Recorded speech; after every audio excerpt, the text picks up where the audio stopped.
الحمد للہ رب العالمین والصلاة والسلام علی المبعوث رحمۃ للعالمین سیدنا محمد وعلی آلہ وصحابہ اجمعین، اما بعد، رب اشرح لی صدری ویسر لی امری واحلل عقدۃ من لسانی یفقہوا قولی۔ آئیں قرآن سمجھیں شروع سے آخر تک، understand Quran from beginning to end. اس کا لیول 3 ہے اور سبق نمبر 24 ہے، پارہ نمبر 18 ہے، اور آج ہم انشاءاللہ سورہ نور مکمل کرنے جا رہے ہیں۔ سورہ نور کی آیت نمبر 54 سے لے کے آخر تک پڑھیں گے، یعنی آیت نمبر 64 تک انشاءاللہ ہم پڑھیں گے، اور اس طرح ہم سورۃ الفرقان کو بھی آج شروع کرنے جا رہے ہیں انشاءاللہ، اور اس کی آیت نمبر 1 سے لے کر آیت نمبر 20 تک انشاءاللہ ہم پڑھیں گے۔ تو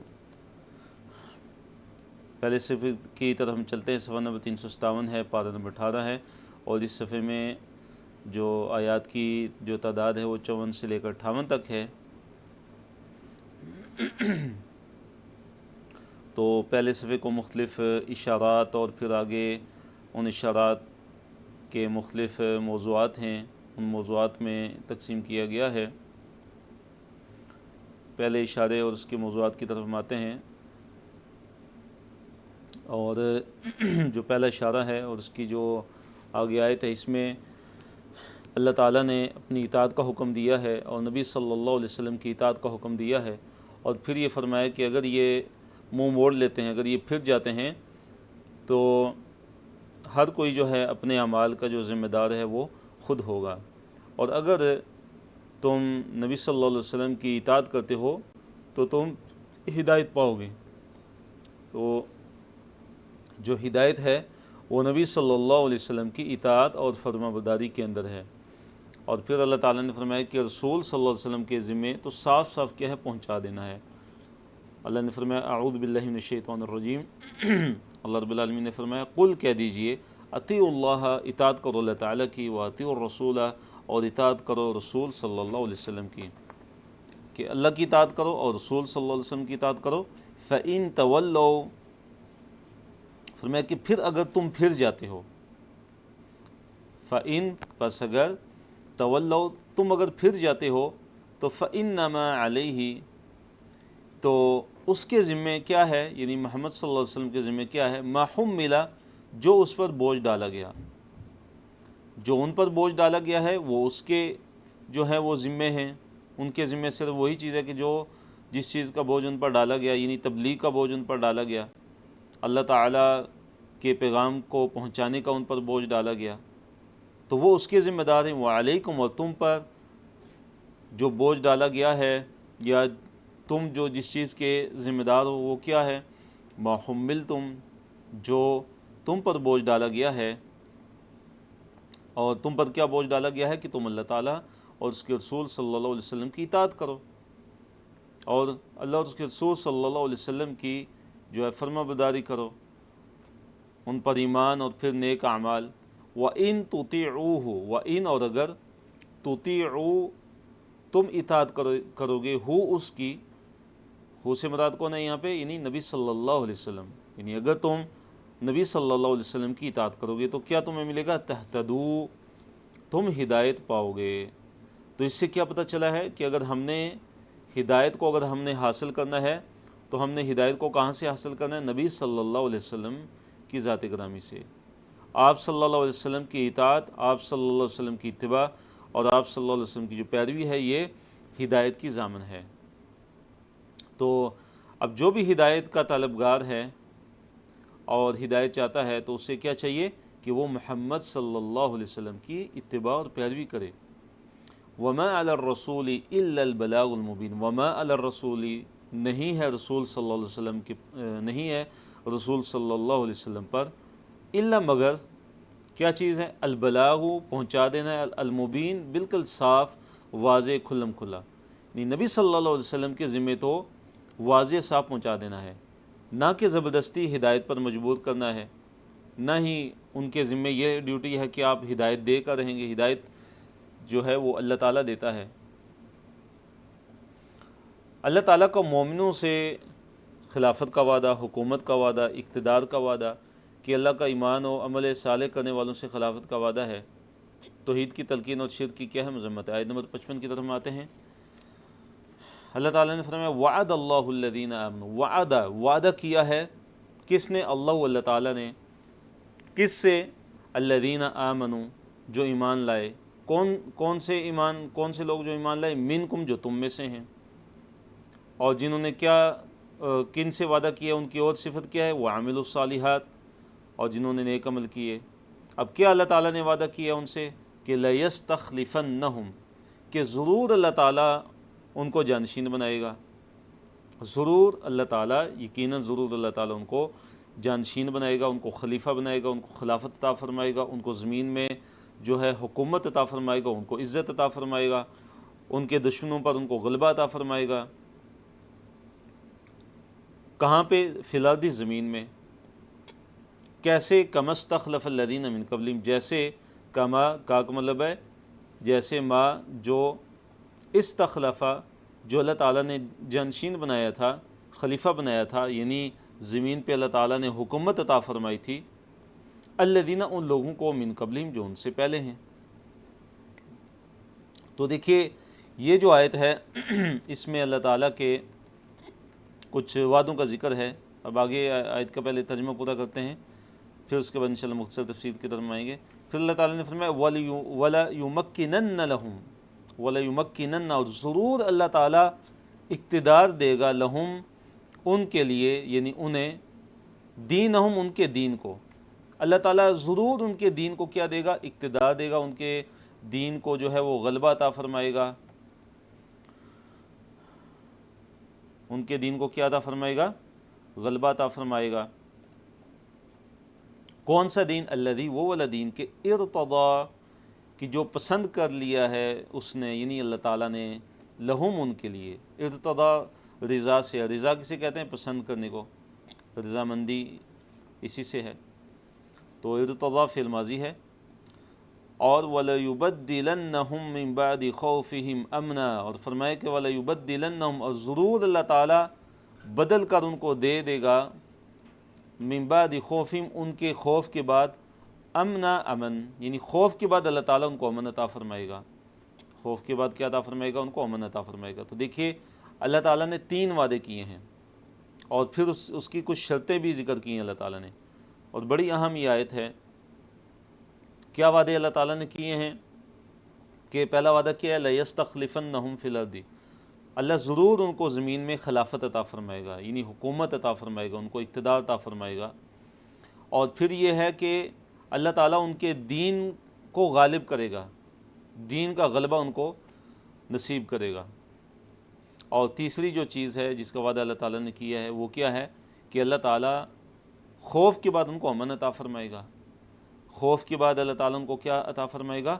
امن عطا فرمائے گا۔ تو یہ 3 وعدے ہیں اللہ تعالیٰ کے، لیکن کن لوگوں سے؟ کہ آمنوا وعملوا الصالحات، جو ایمان لائے اور جنہوں نے نیک عمل کیے، جنہوں نے ایمان لایا اور جنہوں نے نیک عمل کیے، اللہ تعالیٰ کا ان سے وعدہ ہے۔ اور پھر کیا ہے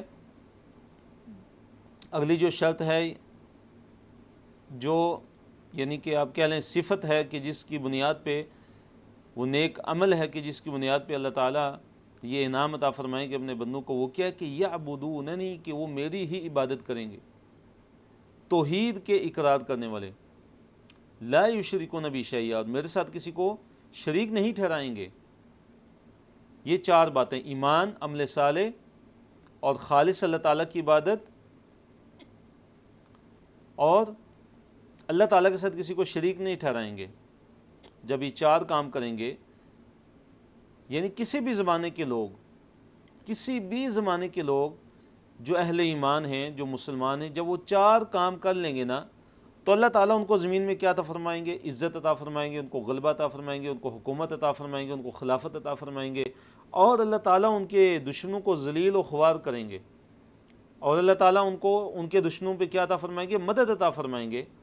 وہ 4 کام کون سے ہیں؟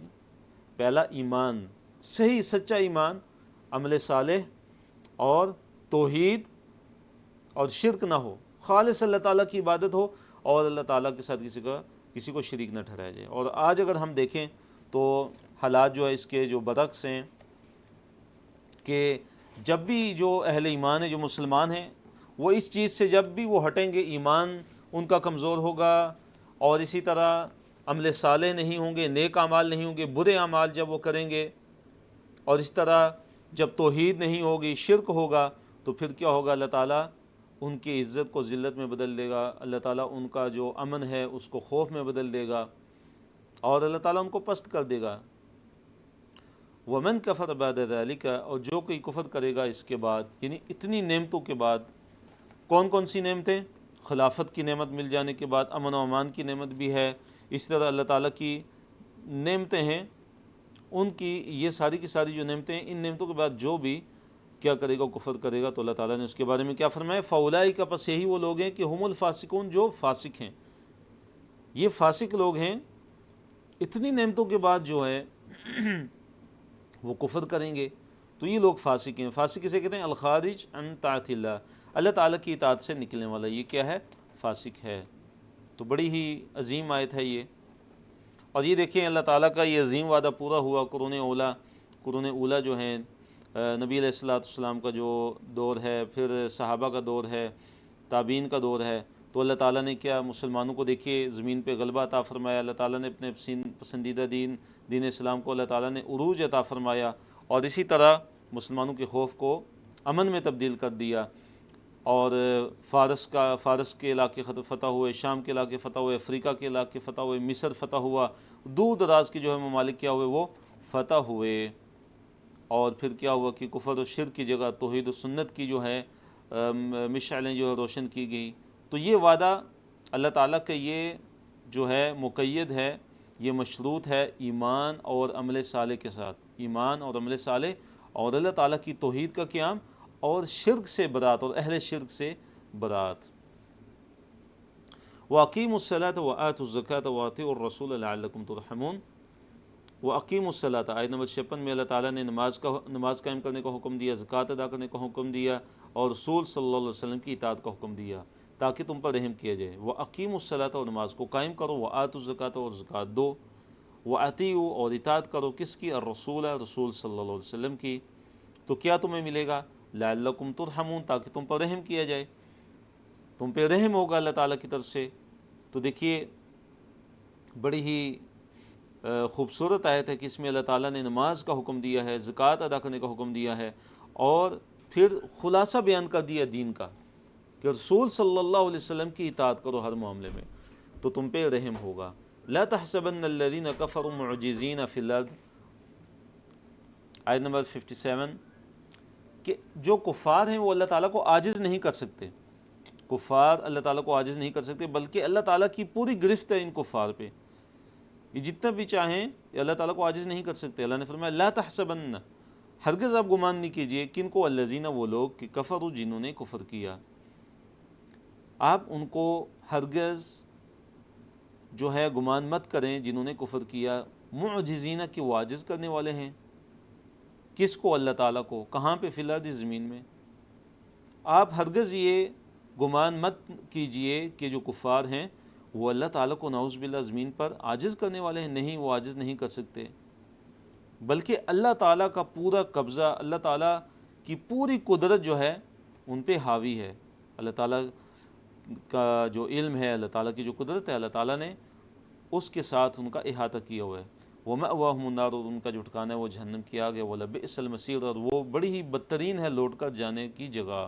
تو المصیر سے کیا مراد ہے؟ لوٹ کر جانے کی جگہ، یہ پہلے بھی کئی جگہ یہ آ چکا ہے۔ اب اس آیت کے اندر پردے کے 3 اوقات بیان ہوئے ہیں کہ 3 اوقات ہیں پردے کے، کہ جس میں جو تمہارے جو غلام ہیں اور جو بچے ہیں وہ تم سے اجازت طلب کر کے وہ آئیں۔ 3 اوقات ہیں کہ جن میں اللہ تعالیٰ نے حکم دیا کہ جو تمہارے جو غلام ہیں اور جو تمہارے جو بچے ہیں، چھوٹے جو بچے ہیں جو یعنی بلوغت کی عمر کو نہیں پہنچے، تو وہ 3 اوقات ایسے ہیں کہ بغیر اجازت کے وہ تمہارے جو ہے تم پہ داخل نہیں ہو سکتے، بلکہ ان کو اجازت لینی پڑے گی۔ اور وہ 3 اوقات کون سے ہیں؟ ایک تو فجر سے پہلے کا ہے، ایک ظہر کے وقت کا آرام کا جو وقت ہوتا ہے، قیلولہ کا وقت ہوتا ہے، اور تیسرا جو وقت ہے وہ عشاء کی نماز کے بعد کا وقت ہے، عشاء کی نماز کے بعد کا وقت ہے۔ اور یہ اس کی وجہ کیا ہے، کیوں منع کیا گیا؟ کیونکہ یہ جو اوقات ہوتے ہیں اس میں جو ہے انسان کسی خاص حالت میں ہو سکتا ہے، تو تاکہ جو ہے بے پردگی نہ ہو جائے، کوئی اس طرح کا معاملہ نہ ہو جائے، تو اس لیے جو ہے وہ حکم دیا گیا ہے غلاموں کو، اور جو بچے ہیں ان کے لیے حکم دیا گیا ہے کہ وہ کیا کریں، کہ وہ اجازت طلب کر کے آئیں ہیں۔ یا ایھا الذین آمنوا، اے وہ لوگوں جو ایمان لائے ہو، لیستأذنکم، لیستأذن چاہیے کہ اجازت طلب کریں۔ یہ دیکھیے فعل مضارع سے پہلے جو لام آتا ہے، فعل مضارع سے پہلے جو لام آتا ہے، یہ حکم کے جو ہے معنی میں اس کو تبدیل کر دے۔ جیسے ہم کہتے ہیں یفعل، وہ کرتا ہے، تو لیفعل لازم ہے کہ وہ کرے۔ جیسے ہم کہتے ہیں یفتح، وہ کھولتا ہے، تو اس سے پہلے اگر لام ہم لگائیں گے جس کے نیچے زیر ہو، لیفتح لازم ہے کہ وہ کھولے، اسے چاہیے کہ وہ کھولے۔ اسی طرح یستأذن، وہ اجازت طلب کرتا ہے، لیکن لیستأذن چاہیے کہ وہ اجازت طلب کریں، یعنی لازمی ہے کہ وہ اجازت طلب کریں۔ کم، تم سے، کون، الذین، وہ، کہ ملکت ایمانکم، کہ جن کے یعنی کہ مالک ہیں تمہارے داہنے ہاتھ، مراد جو غلام ہیں، تمہارے جو غلام ہیں وہ تم سے اجازت طلب کریں۔ والذین لم یبلغوا الحلم، اور وہ بھی اجازت طلب کریں کہ جو نہیں پہنچے ابھی الحلم، بلوغت کو، جو بلوغت کو ابھی تک نہیں پہنچے وہ بھی، منکم، تم میں سے، یعنی تمہارے جو بچے ہیں ان میں سے، تو تمہارے جو بچے ہیں جو ان میں سے جو بلوغت کی عمر تک نہیں پہنچے، اور اس طرح جو تمہارے جو غلام ہیں وہ جو ہے اجازت طلب کریں۔ کتنی؟ ثلاث مرات، 3 دفعہ، ثلاث مرات 3 دفعہ، مراد اس سے کیا ہے کہ 3 اوقات میں، من قبل صلاۃ الفجر، صلاۃ فجر سے قبل، پہلے، نماز فجر سے پہلے بھی وہ، یعنی کہ جب وہ داخل ہوں تمہارے کمروں میں، اگر وہ آنا چاہیں تو اجازت طلب کر کے وہ داخل ہوں، اجازت کے بغیر وہ داخل نہیں ہو سکتے۔ وحین، اور جب تضعون، تم جو ہے اتارتے ہو، ثیاب، جب تم رکھتے ہو یا اتارتے ہو، ثیابکم، اپنے کپڑے، من الظہیرۃ، ظہر کے وقت، من الظہیرۃ، ظہر کے وقت، یعنی کیلولا کے وقت جب تم جو ہے آرام کرتے ہو، اس وقت بھی ان کو کیا کرنا ہوگا، تمہارے پاس آنے کے لیے ان کو اجازت لینی ہوگی۔ ومن بعد صلاۃ العشاء، ومن، اور سے بعد صلاۃ العشاء، عشاء کی نماز، تو عشاء کی نماز کے بعد بھی، اسی طرح عشاء کی نماز کے بعد بھی اگر وہ آنا چاہیں تم لوگوں کے پاس، تو ان کو چاہیے کہ تمہارے جو غلام ہیں، غلام لونڈی، اور اسی طرح تمہارے جو بچے ہیں وہ تم سے اجازت طلب کر کے تمہارے پاس آئیں۔ ثلاث عورات لکم، اللہ تعالیٰ نے فرمایا کہ یہ 3 جو ہے نا تمہارے لیے کیا ہیں، پردے ہیں تمہارے لیے، یعنی پردے کے وقت ہیں تمہارے لیے، کہ جن میں ایک انسان جو ہے جب اس کے پاس اگر کوئی آنا چاہے تو خاص جو غلام لونڈی اور بچے ہیں ان کو کیا چاہیے کہ وہ کیا کریں، اجازت طلب کر کے آئیں۔ لیس علیکم ولا علیہم جناح بعدہن، اللہ تعالیٰ نے فرمایا لیس علیکم، نہ ہے تم پر، ولا علیہم، اور نہ ہی ان پر ہے، جناح، کوئی بھی گناہ، بعدہن، ان کے بعد، یعنی ان 3 وقتوں کے علاوہ۔ ہن دیکھیے مؤنث جمع کی جو ضمیر ہے وہ ثلاث عورات کی طرف جو ہے وہ لوٹ رہی ہے، تو عورات جو ہے پردے کے جو اوقات ہیں، عورت ان کی جمع عورات ہے، تو عورت اصل میں کہتے ہیں پردے کی چیز، اسی لیے یہی لفظ عورت ہم اردو میں استعمال کرتے ہیں، لفظ عورت، تو اس سے مراد ہے کہ پردے کی چیز۔ تو ثلاث عورات، 3 جو ہے یہ پردے کے اوقات ہے تمہارے لیے، تو یہ مؤنث ہے، تو اس لیے ہن جو ضمیر جمع کیا یہ کیا ہے، مؤنث، اس لیے ہن استعمال ہوئی ہے۔ پھر اللہ تعالیٰ نے فرمایا کہ طوافون علیکم، طوافون، کہ طوافون دیکھیے طواف سے مطلب چکر لگانے والے، مراد یہ ہے کہ کثرت سے تمہارے پاس ان کا آنا جانا ہوتا ہے۔ اب اگر یہ 3 وقتوں کے علاوہ بھی اگر ان کے لیے لازم کر دیا جائے کہ جب بھی یہ تمہارے پاس آئیں اجازت لے کر آئیں، تو اس میں مشقت ہے، تمہاری وہ خدمت میں لگے رہتے ہیں، تو کیا ہوگا کہ مشقت بہت زیادہ ہو جائے گی، تو اس لیے یہ جو 3 اوقات ہیں ان کے علاوہ جب وہ تمہارے پاس آئیں تو ان کے لیے اجازت طلب کرنا کیا ہے، ضروری نہیں ہے۔ بعضکم علی بعض، کہ تمہارے جو ہے بعض پر کیا کرتے ہیں، ان کا آنا جانا ہوتا ہے، تمہارے بعض پر جو ہے کیا ہوتا ہے، بعض کے پاس ان کا آنا جانا ہوتا ہے، کام وغیرہ ہوتا ہے، خدمت وغیرہ ہوتی ہے، تو اس لیے اللہ تعالیٰ نے یہ رخصت دی ہے کہ ان 3 اوقات کے علاوہ جو ہے وہ اجازت نہ لینا، یعنی اجازت لینا لازمی نہیں ہے۔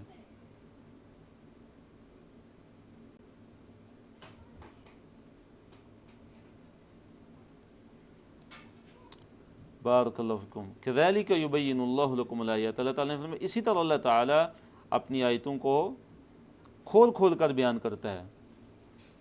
کذالک اسی طرح، یعنی کذالک اسی طرح سے کیا مراد ہے کہ یہ جیسے اللہ تعالیٰ نے احکام تم پر جو کھول کھول کر بیان کیے ہیں، استئذان کے جیسے اللہ تعالیٰ نے تمہارے لیے احکام جو بیان کیے ہیں، تو اسی طرح اللہ تعالیٰ اپنی آیتوں کو کھول کھول کر تم پر بیان کرتے ہیں۔ تو دیکھیے اس آیت میں، اس سے پہلے کی جو آیتیں تھیں وہ کیا تھیں کہ ان کے استئذان کے جو احکامات تھے، جو آداب تھے، اجازت لینے کے جو آداب تھے، استئذان یعنی اجازت لینے کے جو بھی آداب تھے، وہ کن کے ذکر ہوئے تھے؟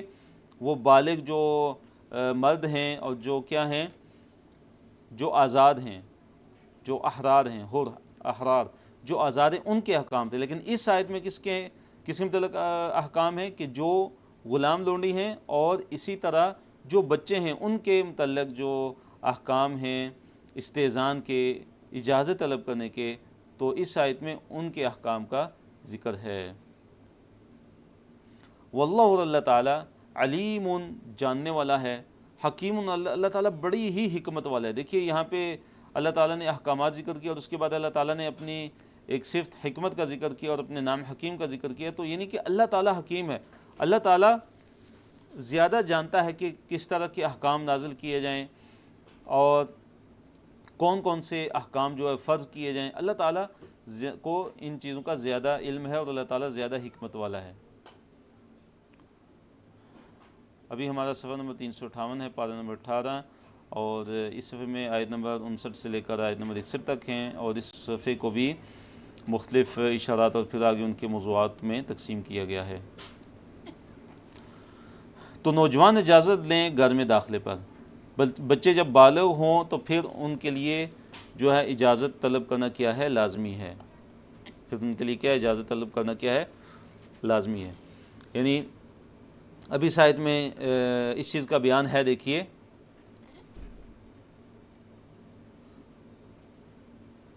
جی، اس آیت میں اس چیز کا بیان ہے کہ جب بچے جب وہ بالغ ہو جائیں تو پھر وہ بھی اسی طرح اجازت طلب کریں، پھر ہر وقت ان کو کیا کرنا پڑے گا، اجازت طلب کر کے آنا پڑے گا۔ جیسے کہ جو بڑی عمر کے لوگ ہیں، جو بالغ ہیں، جیسے ان کے لیے لازمی ہے کہ وہ اجازت طلب کر کے آئیں، اسی طرح جب وہ بالغ ہو جائیں گے تو کیا ہے کہ ان کے لیے بھی لازمی ہے کہ وہ اجازت طلب کر کے آئیں۔ وَإِذَا، جب بلغا بالغ ہو جائیں، الاطفال جو بچے ہیں، اطفال طفل کی جمع ہے، طفل بچہ اور اطفال اس کی جمع ہے بچے۔ وَإِذَا، اور جب بلغا پہنچ جائیں، بلغا لفظی مطلب کیا ہوتا ہے، بلغا یبلغ پہنچ جانا۔ الاطفال اطفال بچے، منکم تم میں سے، یعنی تمہارے بچے، تو کس چیز کو پہنچے، الحلم بلوغت کو، یعنی جب وہ بالغ ہو جائیں تو پھر کیا، فلیستأذنوا، یہاں بھی دیکھیے فعل مضارع سے پہلے کیا ہے، لام آیا ہے، فلیستأذنوا، تو یہ لام کس چیز کے، اس کو کہتے ہیں لام امر، حکم دینے والا لام، مطلب یہ اس سے کیا ہے، حکم کے معنی اس میں آتے ہیں کہ چاہیے کہ لازم ہے کہ وہ جو ہے اجازت طلب کریں۔ کیسے، کما جیسے، استأذن اجازت طلب کی، الذین ان لوگوں نے، من قبلہم جو ان سے پہلے تھے، مراد جو کبار ہیں، جو بڑی عمر کے لوگ ہیں، جیسے ان کے لیے لازم ہے کہ وہ انہوں نے اجازت طلب کر کے آنا ہے، تو اس طرح انہوں نے بھی کیا کرنا ہے، اب اجازت طلب کر کے آنا ہے۔ کذالک، اسی طرح، یبین اللہ تعالیٰ کھول کھول کر بیان کرتا ہے تمہارے لیے، لکم تمہارے لیے، آیاتی اپنی آیتوں کو، اپنی نشانیوں کو، واللہ اللہ تعالیٰ علیم جاننے والا ہے، اللہ تعالیٰ خوب جاننے والا ہے، ہر چیز کا اللہ تعالیٰ کو علم ہے، حکیم، اور اللہ تعالیٰ بڑی ہی حکمت والا ہے۔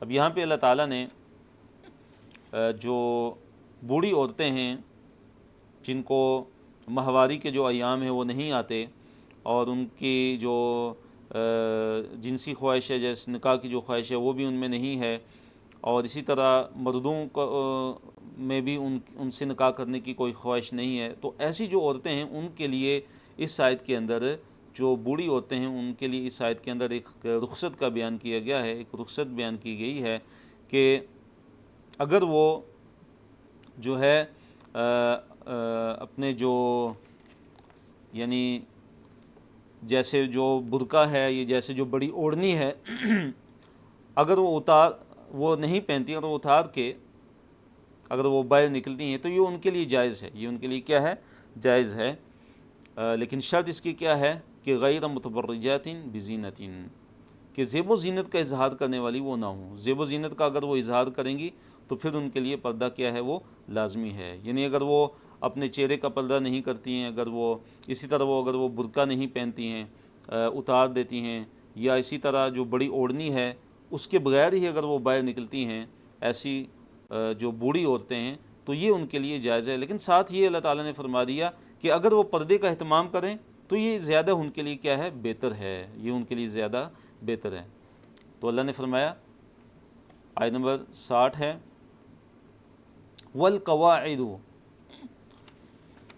والقواعد لفظی مطلب کیا ہے، اور بیٹھ رہنے والی، اور بیٹھ رہنے والیاں، اور بیٹھ رہنے والیاں مراد جو بوڑھی خواتین ہیں، جو بوڑھی عورتیں ہیں، من النساء، نساء میں سے، انہیں عورتوں میں سے، کون، اللاتی وہ کہ لا یرجون جو امید نہیں رکھتی ہیں، نکاحن نکاح کی، یعنی وہ بوڑھی عورتیں کہ جنہیں نکاح کی امید اور خواہش نہیں رہتی، جن کے اندر نکاح اور جن کے اندر نکاح کی خواہش اور امید نہیں ہے، ان کو امید نہیں ہے اور نہ ہی ان کے اندر خواہش ہے، تو فلیس علیہن، تو پس نہیں ہے ان پر، جناح، کوئی بھی جناح ہی نہیں، کوئی بھی حرج یا کوئی بھی گناہ، ان یہ کہ یدعن، کہ اتار دیں، ثیابہن، اپنے کپڑے، مرادی کہ اپنے بعض کپڑے، اگر وہ اپنے بعض کپڑے جو ہے وہ اتارتی ہیں تو یہ ان پہ کوئی حرج نہیں ہے۔ تو بعض کپڑوں سے مراد کیا ہے کہ جیسے جو دوپٹے کے اوپر جو اوڑھنی ہے یا جو برقع ہے، اگر وہ اس کو اتار دیتی ہیں، یہ والے کپڑے مراد ہیں، بعض کپڑے، تو ان پہ کوئی بھی حرج نہیں ہے۔ لیکن شرط کیا ہے، غیر متبرجات بزینت، غیر متبرجات، اس حال میں کہ وہ جو ہے اپنی زیب و زینت کو ظاہر کرنے والی نہ ہوں، کسی بھی قسم کی زینت کو، زینت کی جو چیزیں ہیں ان کو ظاہر کرنے والی نہ ہوں، بناؤ سنگار کو ظاہر کرنے والی نہ ہوں۔ اگر وہ بناؤ سنگار کو ظاہر کرتی تو پھر ان کے لیے جو ہے وہ جائز نہیں ہے۔ وَأَن يَسْتَعْفِفْنَ، اور اگر وَأَن، اور یہ کہ يَسْتَعْفِفْنَ، اگر وہ بچیں، اگر وہ کیا کریں، بچیں، یعنی يَسْتَعْفِفْنَ، عفت طلب کریں، مراد کیا کہ اگر وہ احتیاط کرتی ہیں اور وہ جو ہے اوڑھنی بھی لیتی ہیں یا برقع وہ استعمال کرتی ہیں، تو خیر لہن، تو یہ ان کے لیے بہت زیادہ بہتر ہے، یہ ان کے لیے کیا ہے، بہت زیادہ بہتر ہے۔ واللہ، اور اللہ تعالیٰ، سمیع، سننے والا ہے، ہر بات کو، تمہاری ہر بات کو اللہ تعالیٰ سننے والا ہے، علیم، اللہ تعالیٰ خوب جاننے والا ہے، تمہارے سارے کے سارے احوال کو اللہ تعالیٰ خوب جاننے والا ہے۔ کون لوگ کن گھروں میں کھا سکتے ہیں؟ اس طرح معذور اور مریض کو جو ہے رخصت ہے، اس کا بیان ہے، اور محرم اور قریبی رشتہ داروں کے گھروں سے کھانے میں کوئی حرج نہیں ہے، اکیلے یا اکٹھے کھانا دونوں طرح جائز ہے۔ تو یہ ماشاءاللہ سبحان اللہ کافی لمبی آیت ہے۔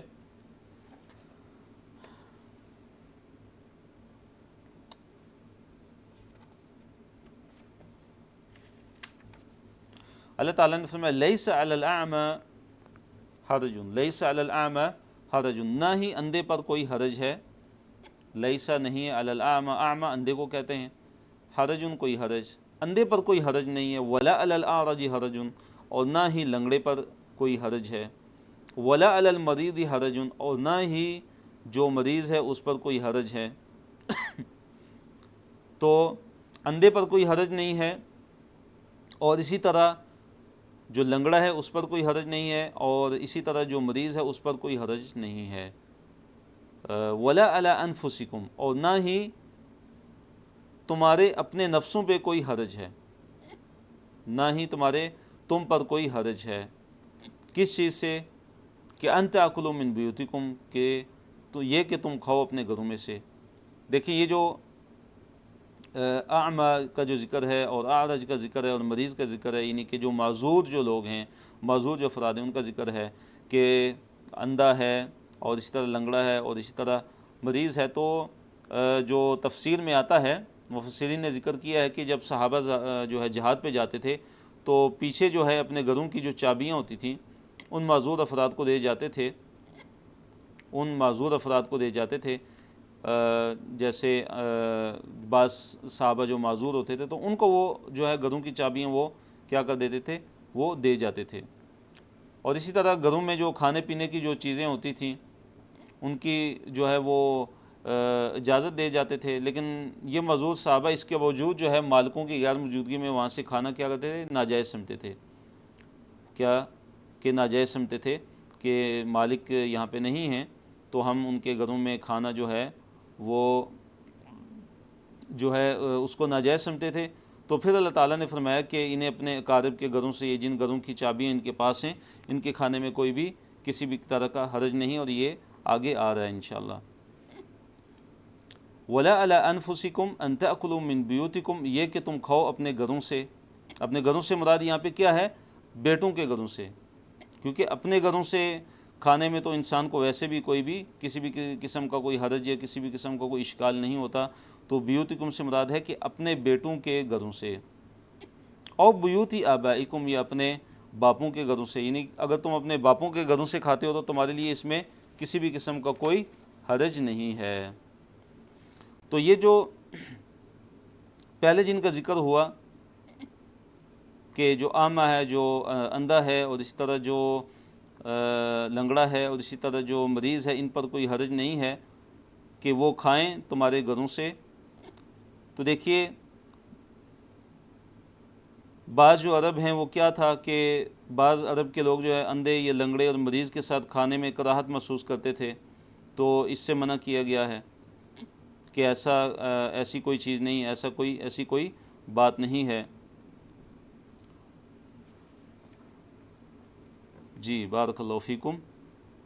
او بیوتی آبائکم، یا اگر تم کھاؤ اپنے باپوں کے گھروں سے، او بیوتی امہاتکم، یا اپنی ماؤں کے گھروں سے اگر تم کھاتے ہو، او بیوتی اخوانکم، یا اپنے جو ہے بھائیوں کے گھروں سے کھاتے ہو، او بیوتی اخواتکم، یا اپنی بہنوں کے گھروں سے کھاتے ہو، او بیوتی اعمامکم، یا اپنے جو چچے ہیں ان کے گھروں سے کھاتے ہو، اعمام ام ان کی جمع ہے، او بیوتی عماتکم، یا تم اپنی جو پھوپھیاں ان کے گھروں سے اگر تم کھاتے ہو، او بیوتی اخوالکم، یا اپنے جو ماموں ہیں ان کے گھروں سے اگر تم کھاتے ہو، او بیوتی خالاتکم، یا اپنی جو خالائیں ہیں ان کے گھروں سے اگر تم کھاتے ہو۔ دیکھیے خالت ان کی جمع ہے، اور اسی طرح اخوال جو ہے وہ خال ان کی جمع ہے، خال ان ماموں کو کہتے ہیں، اور عمت ان کی جمع ہے، عمت پھپھی اور عمات پھوپھیاں۔ اس طرح بیتن ایک گھر اور بیوتن زیادہ گھر۔ او ما ملکتم مفاتیحہ، یا جن کے تم مالک ہوئے ہو ان کے گھروں کی چابیوں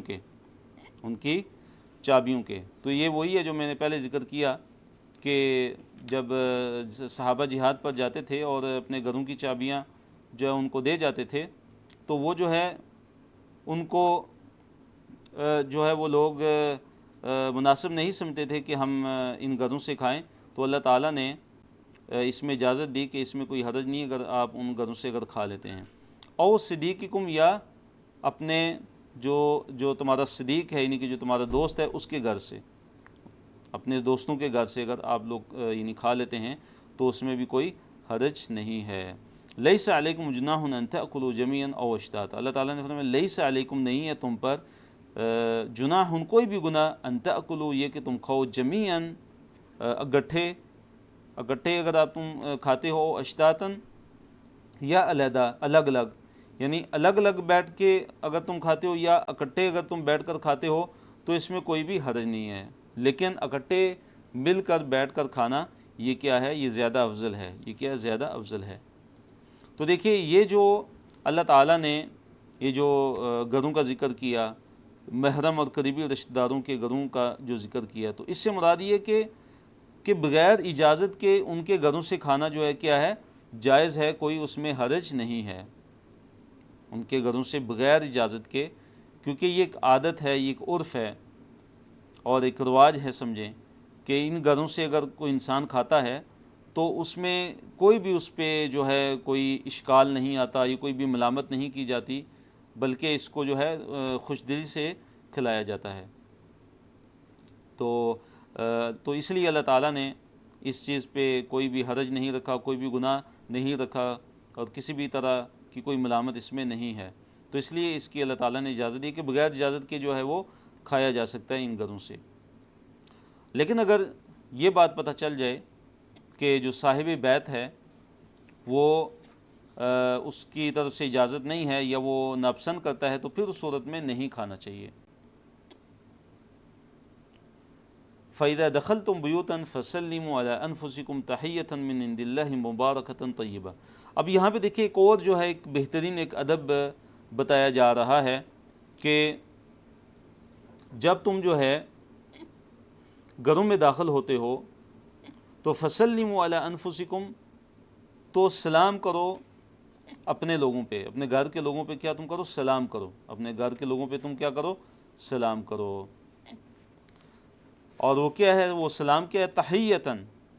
وہ سلام کیا ہے؟ اللہ تعالیٰ نے اس کے بارے میں کیا فرمایا ہے کہ تحیتاً، کہ وہ جو ہے ایک زندہ، یعنی کہ زندہ رہنے کی، لمبی زندگی اور سلامتی کی ایک دعا ہے، تحیہ ہے۔ وہ کیا ہے؟ تحیہ ہے۔ اور وہ کیسا ہے؟ کس کی طرف سے؟ من عند اللہ، اللہ تعالیٰ کی طرف سے ہے، من عند اللہ، اللہ تعالیٰ کی طرف سے ہے۔ اور کیسے؟ مبارکتاً، بڑا ہی بابرکت ہے، طیبتاً، بڑا ہی پاکیزہ ہے۔ مراد یہ ہے کہ جب بھی انسان اپنے گھر میں داخل ہو تو وہ کیا کہے؟ گھر میں داخل ہونے کی دعا پڑھے، مثلا بسم اللہ، یا بسم اللہ ولجنا بسم اللہ خرجنا واللہ ربنا توکلنا۔ گھر میں داخل ہونے کی دعا کے بعد کیا کرے؟ اپنے گھر والوں پہ سلام بھیجے، سلام کرے ان کو، السلام علیکم ورحمۃ اللہ وبرکاتہ بولے، یا السلام علیکم کم از کم بولے۔ تو یہ بڑی عظیم دعا ہے۔ اور اسی طرح علماء نے لکھا کہ اگر گھر میں کوئی بھی نہیں ہے پھر بھی وہ سلام کہے، اور اس میں یہ کہے السلام علینا وعلی عباد اللہ الصالحین۔ اس میں وہ کیا کہے؟ السلام علینا وعلی عباد اللہ الصالحین۔ نہیں، کیلے اور گٹھے کھانے سے مرد اور عورت مراد نہیں ہے۔ مراد یہ ہے کہ جو مرد ہیں وہ اکٹھے کھا سکتے ہیں، اور اسی طرح عورتیں علیحدہ۔ اس کا یہ مطلب نہیں ہے کہ وہ اختلاط ہو، مکسنگ ہو، یہ نہیں۔ اکٹھے کھانا زیادہ بہتر ہے بنسبت جو ہے علیحدہ علیحدہ بیٹھ کر۔ اور اس میں اس چیز کا بھی رد ہے کہ مثلا بعض لوگ جو ہے اکیلے کھانا پسند کرتے ہیں، کسی دوسرے کے ساتھ بیٹھ کے ان کو جو ہے حرج محسوس ہوتا ہے، یا وہ یہ سمجھتے کہ جراثیم منتقل ہو جائیں گے، بیماریاں منتقل ہو جائیں گی، کوئی عجیب بعض لوگوں کے عقیدے ہوتے ہیں، ان کی سوچ ہوتی ہے، تو اس میں اس چیز کا رد ہے۔ اور اسی طرح بعض ایسے لوگ ہیں کہ وہ یہ سمجھتے ہیں کہ بھئی جب تک میرے ساتھ اور کوئی نہیں ہوگا تو میں بیٹھ کر میں کھانا نہیں کھاؤں گا، میرے ساتھ لازمی کوئی دوسرا بندہ بھی ہونا چاہیے، اور اس طرح وہ بھوکے رہتے ہیں، تو یہ بات بھی غلط ہے۔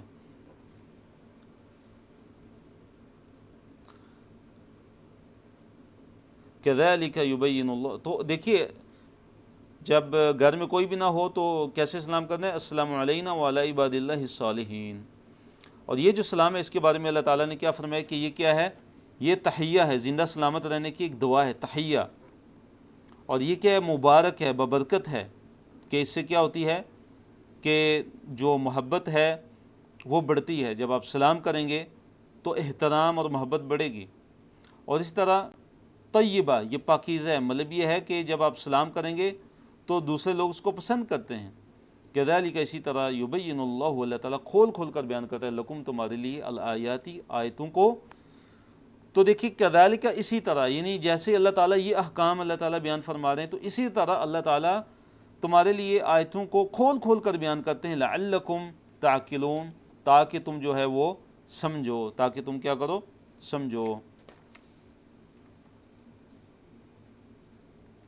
تو دیکھیے یہ جو آیت کا شروع میں ہے لیس علی الاعمى حرج ولا علی الاعرج حرج ولا علی المریض حرج، تو بعض مفسرین نے اس کا یہ معنی ذکر کیا ہے، یہ تفسیر ذکر کیا ہے کہ جو اعمى ہے، جو اندھا ہے، اس طرح جو لنگڑا ہے، اور اسی طرح جو مریض ہے، ان پر کوئی حرج نہیں ہے اگر وہ ایسے امور میں شرکت نہیں کر سکتے، مثلا جہاد میں وہ نہیں جا سکتے، تو ان پہ کوئی حرج نہیں ہے، کیونکہ وہ معذور ہیں، کیونکہ وہ کیا ہیں؟ معذور ہیں۔ اور پھر جو ہے وہ کہتے ہیں کہ ولا علی انفسکم ان تاکلوا من بیوتکم، کہ یہاں سے وہ شروع ہوتا ہے، دوسری بات یہاں سے شروع ہوتی ہے کہ تم اگر اپنے یعنی بیوتکم اپنے گھروں سے کھاؤ، مراد کیا ہے؟ اپنے بیٹوں کے گھروں سے کھاؤ۔ بیوتکم میں نے کیا ذکر کیا تھا کہ اپنے بیٹوں کے گھروں سے اگر تم کھاتے ہو، یا اپنے باپوں کے گھروں سے، اپنی ماؤں کے گھروں سے، یا اپنے بھائیوں کے گھروں سے، اپنی بہنوں کے گھروں سے، یا اپنے چچاؤں کے گھروں سے، پھوپھیوں کے گھروں سے، اس طرح ماماؤں جو ہیں ماموں ہیں ان کے گھروں سے، خالوں کے گھروں سے، اسی طرح کہ جن کی جو گھروں کی چابیوں کے تم مالک بنے ہو، یا اسی طرح اپنے دوستوں کے گھروں سے اگر تم کھا لیتے ہو بغیر اجازت کے ان کے، تو تم پر کوئی گناہ نہیں ہے۔ تو یہ اس کا یہاں سے علیحدہ سے شروع ہوتا ہے یہ آیت کا جو تعلق ہے، اور یہ لیس علی الاعمى حرج ولا علی الاعرج حرج ولا علی المریض حرج، یہ یہاں تک ہے بعض مفسرین کے نزدیک۔ اس سے مراد کیا ہے کہ جو اگر اندھا ہے، اگر لنگڑا ہے اور مریض ہے، اب ظاہر وہ جہاد میں تو وہ شرکت نہیں کر سکتا، تو اس لیے وہ کیا ہے، ان پر لیس علی الاعمى حرج، ان پہ کیا ہے، حرج نہیں ہے، کوئی کسی بھی طرح کا ان پہ ملامت یا گناہ نہیں ہے۔ انما المؤمنون الذین، بلکہ ہمارا یہ اگلا صفحہ نمبر 359، اور اس میں جو آیات ہیں وہ 62 سے لے کر 64 تک ہیں، اور اسی طرح سورۃ الفرقان کی آیت نمبر 1 سے 2، پہلا اشارہ اس کے موضوعات کی طرف ہم آتے ہیں کہ مومن اللہ اور اس کے رسول صلی اللہ علیہ وسلم کے کیا ہوتے ہیں، تابع ہوتے ہیں۔ مومن اللہ اور اس کے رسول صلی اللہ علیہ وسلم کے تابع ہوتے ہیں۔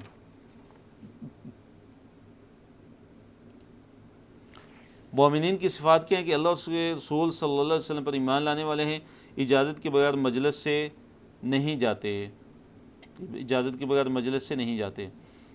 تو اللہ تعالیٰ نے اہل ایمان کی دیکھیں صفات بیان کی ہیں، تو اب ہم بھی دیکھیں کہ کیا ہمارے اندر یہ صفات ہیں یا نہیں۔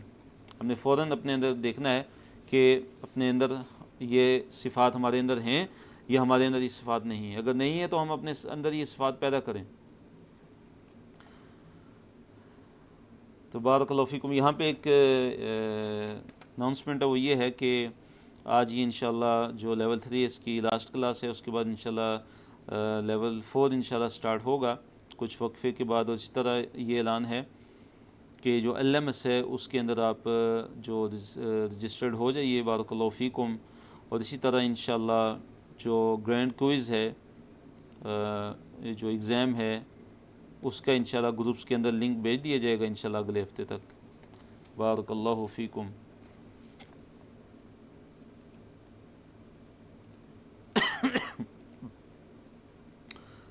انما المؤمنون الذین آمنوا باللہ ورسولہ، کہ انما المؤمنون، مومن تو صرف وہ ہیں کہ الذین، وہ لوگ، آمنوا جو ایمان لائے، باللہ اللہ تعالیٰ پر، ورسولہ اور اس کے رسول صلی اللہ علیہ وسلم پر۔ کہ مومن تو وہ ہیں کہ جو اللہ تعالیٰ پر ایمان لے آئے اور رسول صلی اللہ علیہ وسلم پر ایمان لے آئے۔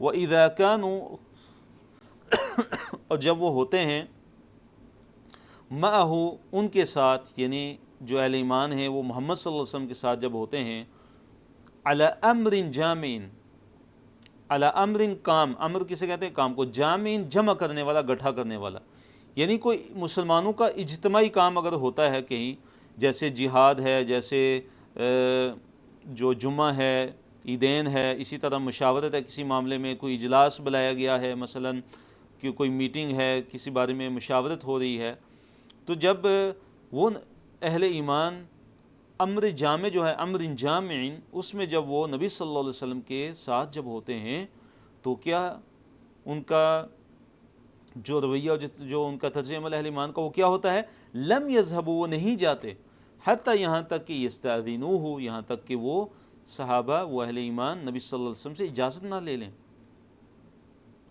ان الذین یستاذنونک، اللہ نے فرمایا ان الذین، بے شک وہ لوگ کہ یستاذنونک، جو اے نبی صلی اللہ علیہ وسلم آپ سے اجازت طلب کرتے ہیں، اے نبی صلی اللہ علیہ وسلم جو لوگ آپ سے اجازت طلب کرتے ہیں، اولئک الذین یؤمنون باللہ ورسولہ، یہی وہ لوگ ہیں کہ جو اللہ تعالیٰ پر ایمان لانے والے ہیں اور اللہ تعالیٰ کے رسول صلی اللہ علیہ وسلم پر ایمان لانے والے ہیں۔ یہ وہ لوگ ہیں کہ جو اللہ تعالیٰ پر ایمان لانے والے ہیں اور اللہ کے رسول صلی اللہ علیہ وسلم پر ایمان لانے والے ہیں۔ تو اہل ایمان کی اللہ تعالیٰ نے جو ہے یہ صفت بیان کی کہ وہ اللہ پر ایمان لاتے ہیں، رسول صلی اللہ علیہ وسلم پر ایمان لاتے ہیں، اور جب وہ کسی اجتماعی کام میں ہوتے ہیں تو وہ نہیں جاتے، اپنا مثلا اگر ان کا کوئی عذر ہو گیا، ان کو کہیں کسی ضروری کام کے لیے اگر وہ جانا ہے انہوں نے، تو وہ نبی صلی اللہ علیہ وسلم سے اجازت لے کر جاتے تھے۔ صحابہ کیا کرتے تھے؟ نبی صلی اللہ علیہ وسلم سے اجازت لے کر جاتے تھے، بغیر اجازت کے وہ مجلس سے نہیں نکلتے تھے۔ فَإِذَا اسْتَأْذَنُوكَ فَإِذَا پس جب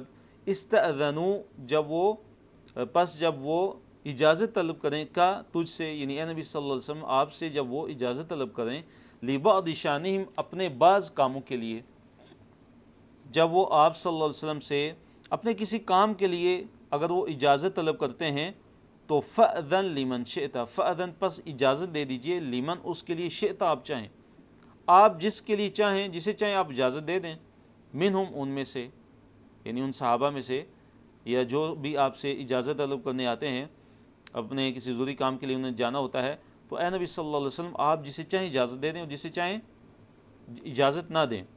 جس کا عذر ہو، پتہ چلے کہ واقعی اس کا ضروری کام ہو، تو اس کو اجازت دے دی جائے۔ اور اسی طرح اجازت دینا مصلحت پر بھی مبنی ہو، اور اجازت دینے والے کو اس کا کوئی نقصان نہ پہنچتا ہو، یہ نہیں کہ وہ اس کو اگر جانے دے تو پیچھے بہت بڑا نقصان ہو جائے، نہیں، ایسا بھی نہیں ہونا چاہیے۔ وَاسْتَغْفِرْ لَهُمُ اللَّهُ، اللہ تعالیٰ نے فرمایا اے نبی صلی اللہ علیہ وسلم آپ ان کے لیے، یعنی اہل ایمان کے لیے جو آپ صلی اللہ علیہ وسلم سے اجازت طلب کر کے جاتے ہیں، آپ ان کے لیے کیا کیجئے؟ اللہ تعالیٰ سے بخشش کی دعا کیجئے کہ ان اللہ، بے شک اللہ تعالیٰ، غفور، بے شک اللہ تعالیٰ بے حد بخشنے والا ہے، رحیم، اور نہایت رحم کرنے والا ہے۔ تو اس سے ہمیں کیا ادب پتہ چلتا ہے کہ اجازت کے بغیر مجلس سے نہ جایا جائے۔ انسان کو چاہیے کہ جب مجلس میں ہو تو اجازت لے کر جائے۔ لا تجعلوا دعاء الرسول بینکم کدعاء بعضکم بعضا، یہ بھی یہاں پہ ایک ادب کا ذکر کیا جا رہا ہے کہ نبی صلی اللہ علیہ وسلم کو جو بلانے کا جو ادب ہے وہ کیا ہے؟ نبی علیہ السلام کو بلانے کا، یہ پکارنے کا جو ہے وہ ادب وہ کیا ہے؟ پہلے لفظی ترجمے کی طرف آتے ہیں، پھر اس کے بعد انشاءاللہ مختصر تفسیر۔ لا تجعلوا، نہ بنا لو، دعاء الرسول، رسول صلی اللہ علیہ وسلم کو بلانا، یعنی رسول صلی اللہ علیہ وسلم کے بلانے کو نہ بنا لو، بینکم اپنے درمیان، کدعائی مانند بلانے کے، بعضکم تمہارے بعض کا، بعضاً بعض کو، کہ نبی صلی اللہ علیہ وسلم کو جو بلانا ہے وہ اس طرح نہ بنا لو کہ جیسے تم آپس میں ایک دوسرے کو بلاتے ہو۔ مراد اس سے کیا ہے؟ ایک اس کا مطلب یہ ہے کہ نبی صلی اللہ علیہ وسلم کو نام لے کر نہ پکارو کہ یا محمد، ایسے نہیں، بلکہ لقب سے پکارو، صفت سے پکارو، جیسے یا رسول اللہ یا نبی اللہ، اس طرح کہ جیسے تم آپس میں ایک دوسرے کو نام لے کر تو بلا لیتے ہو، پکار لیتے ہو، لیکن نبی صلی اللہ علیہ وسلم کو جو پکارنا ہے تو نام لے کر نہیں پکارنا، آپس کی طرح جیسے تم نام لے کر ایک دوسرے کو پکارتے ہو تو ایسے نہیں پکارنا۔ اور دوسرا اس کا مطلب یہ ہے کہ نبی صلی اللہ علیہ وسلم جب تمہیں کسی کام کے لیے بلائیں تو فوراً حاضر ہو جاؤ، یہ واجب ہے، تم پہ واجب ہے اور تم پہ لازم ہے، کیونکہ عام بندہ جب تمہیں بلائے گا تو وہ لازم نہیں ہے کہ وہ تمہیں بلائے تو آ جاؤ، تو کوئی فرض ہو گیا، نہیں، لیکن نبی صلی اللہ علیہ وسلم جب بلائیں گے تو تمہیں آنا پڑے گا، اور تو تمہارا حاضر ہونا، ان کے پاس آنا لازمی ہے۔ اور اسی طرح اس کا ایک مطلب یہ ہے کہ نبی صلی اللہ علیہ وسلم کی جو بد دعا ہے، اس کی نبی صلی اللہ علیہ وسلم کی جو بد دعا ہے، ان کی بد دعا کو عام لوگوں کی طرح مت سمجھو، کیونکہ اگر نبی علیہ السلام کی جو بد دعا اگر لگ گئی تو وہ قبول ہوگی اور ہلاک ہو جاؤ گے اور تباہ و برباد ہو جاؤ گے۔ قد یعلم اللہ الذین یتسللون منکم لواذا، اللہ تعالیٰ نے فرمایا قد، یقیناً، یعلم اللہ تعالیٰ جانتا ہے، الذین ان لوگوں کو، کہ یتسللون جو آہستہ آہستہ جو ہے وہ خفیہ طریقے سے نکل جاتے ہیں، منکم تم میں سے، لواذاً آڑ لیتے ہوئے، یہاں پہ دیکھیں منافقین کا بیان۔ اب منافقین کیا کرتے تھے؟ نعوذ باللہ والیعاذ باللہ، کہ نبی علیہ السلام کی مجلس سے بغیر اجازت جو ہے وہ کھسک جاتے تھے، چپکے سے وہ جو ہے وہ نکل جاتے تھے۔ اور جب کوئی مسلمان نبی علیہ السلام سے اجازت طلب کرتا تھا تو یہ اس کی آڑ لے کے نا، بغیر اجازت کے یہ بھی کھسک جاتے تھے، تو اللہ تعالیٰ نے ان کی مذمت کی. اللہ نے فرمایا کہ اللہ تعالیٰ جانتا ہے. قد یعلم اللہ، اللہ تعالیٰ جانتا ہے، اللہ تعالیٰ سے پوشیدہ نہیں ہے. اللہ تعالیٰ ان لوگوں کو جانتا ہے، ان منافقین کو اللہ تعالیٰ جانتا ہے. الذین یتسللون منکم لواذا، جو چپکے سے کیا ہوتے ہیں، کھسک جاتے ہیں، آڑ لیتے ہوئے، ایک دوسرے کی آڑ لیتے ہوئے جو ہے وہ نکل جاتے ہیں نبی علیہ الصلوۃ والسلام کی مجلس سے. تو آیت کا جو اگلا حصہ ہے اس میں نبی علیہ الصلوۃ والسلام کا جو حکم ہے اس کی مخالفت کرنے کی جو وعید ہے وہ ذکر ہے. فرمایا فَلْيَحْذَرِ الَّذِينَ يُخَالِفُونَ عَنْ أَمْرِهِ، اللہ نے فرمایا کہ ان لوگوں کو ڈر جانا چاہیے کہ وہ لوگ کہ جو نبی علیہ الصلوۃ والسلام کا جو امر ہے، نبی علیہ الصلوۃ والسلام کا جو حکم ہے اس کی مخالفت کرتے ہیں. فَلْيَحْذَرْ، اس سے مراد کیا ہے؟ فَلْيَحْذَرْ کہ پس ڈر جانا چاہیے. فعل مضارع ہے اور اس میں پہلے بھی گزر چکا ہے کہ اس سے پہلے اگر لام آئے تو وہ امر کے معنی میں، حکم کے معنی میں ہوتا ہے کہ لازم ہے کہ ڈریں. الذین، وہ لوگ کہ کون سے لوگ، یخالفون، جو مخالفت کرتے ہیں. تو یخالفون کون سا چیپٹر ہے؟ جی چیٹ میں لکھ کر بتائیے. خالف یخالف کون سا چیپٹر بن رہا ہے؟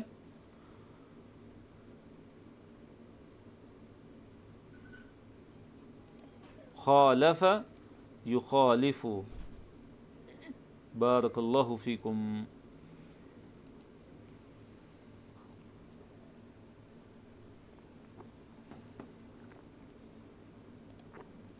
جی حاسب، جی سسٹر سعدیہ آپ کا جواب بالکل صحیح ہے. یہ چیپٹر حاسب یحاسب، خالف یخالف. تو مخالفت جو کرتے ہیں ان امرہ، ان کے امر سے، یعنی نبی صلی اللہ علیہ وسلم کا جو امر ہے، نبی علیہ السلام کا جو حکم ہے اس کی جو مخالفت کرتے ہیں تو ان کو ڈر جانا چاہیے. کس چیز سے؟ ان یہ کہ تصیبہم، پہنچے ان کو پہنچے کیا ان کو پہنچے؟ فتنتن، زبردست آفت یا مصیبت دنیا کے اندر. او یصیبہم، یا پہنچے ان کو عذاب علیم، دردناک عذاب نہیں آخرت میں. دیکھیے اصاب یصیبو، پہنچنا یا پہنچانا، یہ قرآن میں کئی جگہ آیا ہے. اصاب یصیبو، اصاب یصیبو پہنچنا کسی چیز کا، اسی سے لفظ مصیبت بھی ہے کہ وہ پہنچتی ہے انسان کو، آتی ہے انسان کے پاس. تو اصاب یصیبو پہنچنا یا پہنچانا. تو یہاں مراد کیا ہے کہ ان تصیبہم فتنۃ، یہ کہ ان کو کوئی فتنہ آ پہنچے، زبردست آفت، کوئی مصیبت آئے ان کے پاس. اور یصیبہم عذاب علیم، یا ان پہ دردناک عذاب ان کے پاس آ جائے، ان کو پہنچ جائے. تو نبی علیہ الصلوۃ والسلام کا جو حکم ہے کہ نبی صلی اللہ علیہ وسلم کسی بات کا حکم دے دیں اور وہ واجب ہو جاتا ہے، وہ لازمی ہو جاتا ہے. آپ علیہ الصلوۃ والسلام کا جو حکم ہے تو اس کی مخالفت نہیں کرنی ہے. اس کی مخالفت جو کرے گا تو کیا وعید ہے؟ ان تصیبہم فتنۃ، کہ دنیا کی زندگی میں کہیں ان پر کوئی مصیبت نہ آ جائے، کوئی فتنہ نہ آ جائے، کوئی زبردست آفت نہ آ جائے. اور یصیبہم عذاب علیم، یا عذاب علیم نہ ان پر آ جائے آخرت میں. الا ان للہ ما فی السماوات والارض، الا خبردار، ان للہ بے شک اللہ تعالیٰ ہی کے لیے، ما جو فی السماوات جو آسمانوں میں، والارض اور جو زمین میں ہے. آسمانوں میں جو کچھ ہے اور زمین میں کچھ ہے، جو کچھ بھی ہے وہ کس کا ہے؟ اللہ تعالیٰ ہی کا ہے. قد یعلم ما انتم علیہ، اللہ نے فرمایا کہ قد یعلم، یقیناً وہ اللہ تعالیٰ جانتا ہے، ما انتم علیہ، جس حال میں تم ہو، جس حال میں تم ہو، تمہاری جو بھی حالت ہے نا، اللہ تعالیٰ کو تمہاری حالتوں کا پورا علم ہے کہ تمہاری نیت کیا ہے، تمہارے ارادے کیا ہیں، تمہارے اعمال کیسے ہیں، تم جو ہے ایمان تمہارے اندر کتنا ہے. اللہ تعالیٰ کو پورا علم ہے. وَيَوْمَ يُرْجَعُونَ إِلَيْهِ فَيُنَبِّئُهُم بِمَا عَمِلُوا، وَيَوْمَ، اور جس دن، یرجعون، وہ جو ہے لوٹائے جائیں گے، الیہ، اس کی طرف، فَيُنَبِّئُهُم، پس وہ ان کو جو ہے خبر دے دے گا، بِمَا عَمِلُوا، ان اعمال کی کہ جو انہوں نے عملو، عمل کیے. تو اب جب قیامت کا دن ہوگا، جب اللہ تعالیٰ کی طرف لوگ لوٹائے جائیں گے تو اللہ تعالیٰ ان کے اعمال کی ان کو خبر دے دے گا کہ دنیا کے اندر تم کیسے اعمال کر کے آئے ہو. واللہ، اللہ تعالیٰ بکل شیء علیم، اللہ تعالیٰ ہر چیز سے واقف ہے. تو الحمدللہ اللہ تعالیٰ کے فضل و کرم سے سورہ نور کا اختتام ہوتا ہے. اللہ تعالیٰ سے دعا ہے اللہ تعالیٰ قبول فرمائے، اور اسی طرح اللہ تعالیٰ پوری ٹیم کی طرف سے، انڈرسٹینڈ قرآن گلوبل ٹیم کی طرف سے اللہ رب العالمین قبول فرمائے. اس کے بعد سورۃ الفرقان ہے. سورۃ الفرقان کا تعارف، نام اور وجہ تسمیہ، یہ مکی صورت ہے، اس کی آیات کی تعداد 77 ہے، اور صورت کا نام آیت نمبر جو 1 ہے اس میں قرآن کی صفت کی مناسبت سے سورۃ الفرقان رکھا گیا ہے۔ موضوعات، شروع کی جو 10 آیات ہیں ان میں اللہ تعالیٰ کی تعظیم و توحید اور نبی علیہ السلام کے مقام و مرتبے کا بیان ہے، اور اس طرح 7 مشرکین کے اللہ تعالیٰ کی عبادت اور رسول اللہ صلی اللہ علیہ وسلم کے بارے میں جو باطل دعوے ہیں ان کا رد کیا گیا ہے۔ اور آیت نمبر 11 سے 34 میں برے ساتھیوں کے خطرات اور خواہشات کی پیروی کا ذکر ہے۔ باقی موضوعات میں مشرکین کے عقائد و نظریات باطلہ اور ان کے انجام اور متقین کی جزا کا ذکر ہے۔ قیامت کے جو مشاہد ہیں، قیامت کے جو واقعات ہیں کچھ، ان کا بیان ہے، اور قرآن کے ذریعے اللہ تعالیٰ کے رسول صلی اللہ علیہ وسلم کی جو تائید ہے، جو نصرت ہے، اس کا بیان کیا گیا ہے۔ اور دیگر موضوعات میں اللہ تعالیٰ کا مکذبین کو ہلاک کرنا، مکذبین یعنی کہ جو تکذیب کرنے والے، ان کو اللہ تعالیٰ نے کیسے ہلاک کیا اس کا بیان ہے، اور اسی طرح بعض انبیاء کے واقعات کی طرف اشارہ ہے، مشرکین کی گمراہی اور ان کے اور مشرکین جو ہیں ان کو انعام کے ساتھ جو ہے وہ تشبیہ دی گئی ہے۔ جی، انعام کے بارے میں ہم پہلے بھی پڑھ چکے ہیں، پوری ہم سورت بھی پڑھ چکے ہیں، سورۃ الانعام اس نام سے۔ تو انعام کا کیا مطلب ہے؟ تو اللہ تعالیٰ نے مشرکین کی گمراہی اور ان کو جو ہے انعام کے ساتھ جو ہے وہ تشبیہ دی ہے۔ تو انعام سے کیا مراد ہے؟ چیٹ میں لکھ کے بتائیے۔ جی، چوپائے، جانور۔ تو آیت نمبر 63 سے 77 میں عباد الرحمن کی صفات، یعنی رحمان کے جو بندے ہیں، حقیقی جو بندے رحمان کے، ان کی کیا صفات ہیں، تو ان صفات کا بیان ہے آیت نمبر 63 سے لے کر آیت نمبر 77 تک، اور اللہ تعالیٰ کی طرف سے ان کی جزا کا ذکر کیا گیا ہے۔ اب دیکھیے، ہر صورت کا ایک بنیادی موضوع ہوتا ہے، وہ کیا ہے؟ سورۃ الفرقان کا جو بنیادی موضوع ہے وہ کیا ہے کہ سورۃ الفرقان کا جو بنیادی موضوع ہے وہ اللہ کے رسول صلی اللہ علیہ وسلم اور اہل ایمان کی نصرت اور تائید ہے، کہ کیسے اللہ تعالیٰ اپنے رسولوں کی نصرت کرتا ہے اور اپنے رسولوں کی تائید کرتا ہے، اور وہ بھی نزول فرقان کے ذریعے، کہ اللہ تعالیٰ جو ہے فرقان کا نزول، یعنی قرآن کے نزول کے ساتھ کیسے اللہ تعالیٰ اپنے رسول صلی اللہ علیہ وسلم کی نصرت کرتا ہے اور اہل ایمان کی نصرت اور تائید کرتا ہے۔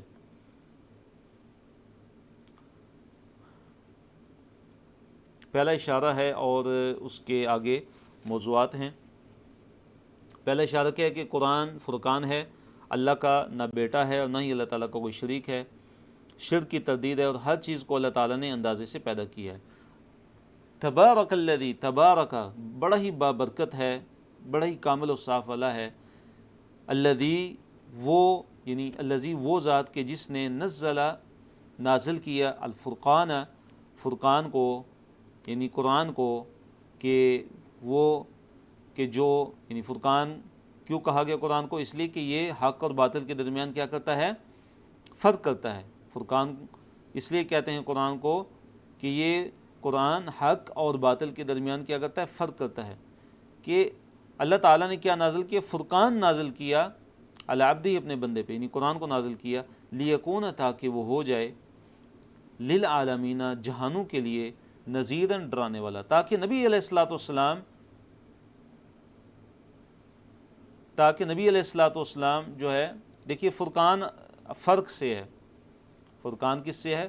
فرق سے ہے، تو مطلب فرقان جو حق اور باطل کے درمیان فرق کرنے والا، لیکون، تاکہ ہو جائیں، یعنی نبی صلی اللہ علیہ وسلم، للعالمین، تمام جہانوں کے لیے، نذیراً، ڈرانے والے، یعنی انسانوں اور جنوں کے لیے عذاب سے ڈرانے والے، تاکہ ہو جائیں۔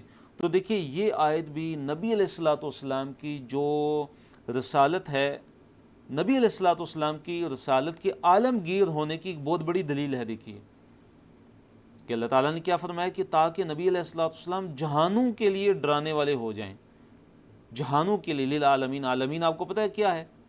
کس کی جمع ہے؟ عالم، ان کی جمع ہے، عالم ایک جہان اور عالمین جہان، تو مراد جہانوں کے لیے نبی علیہ السلام تاکہ ڈرانے والے ہو جائیں، جنوں اور انسانوں کے لیے، سب کے لیے، کہ نہ کسی خاص قوم کے لیے، نہ کسی خاص جو ہے قبیلے کے لیے، بلکہ سارے کے سارے انسانوں کے لیے۔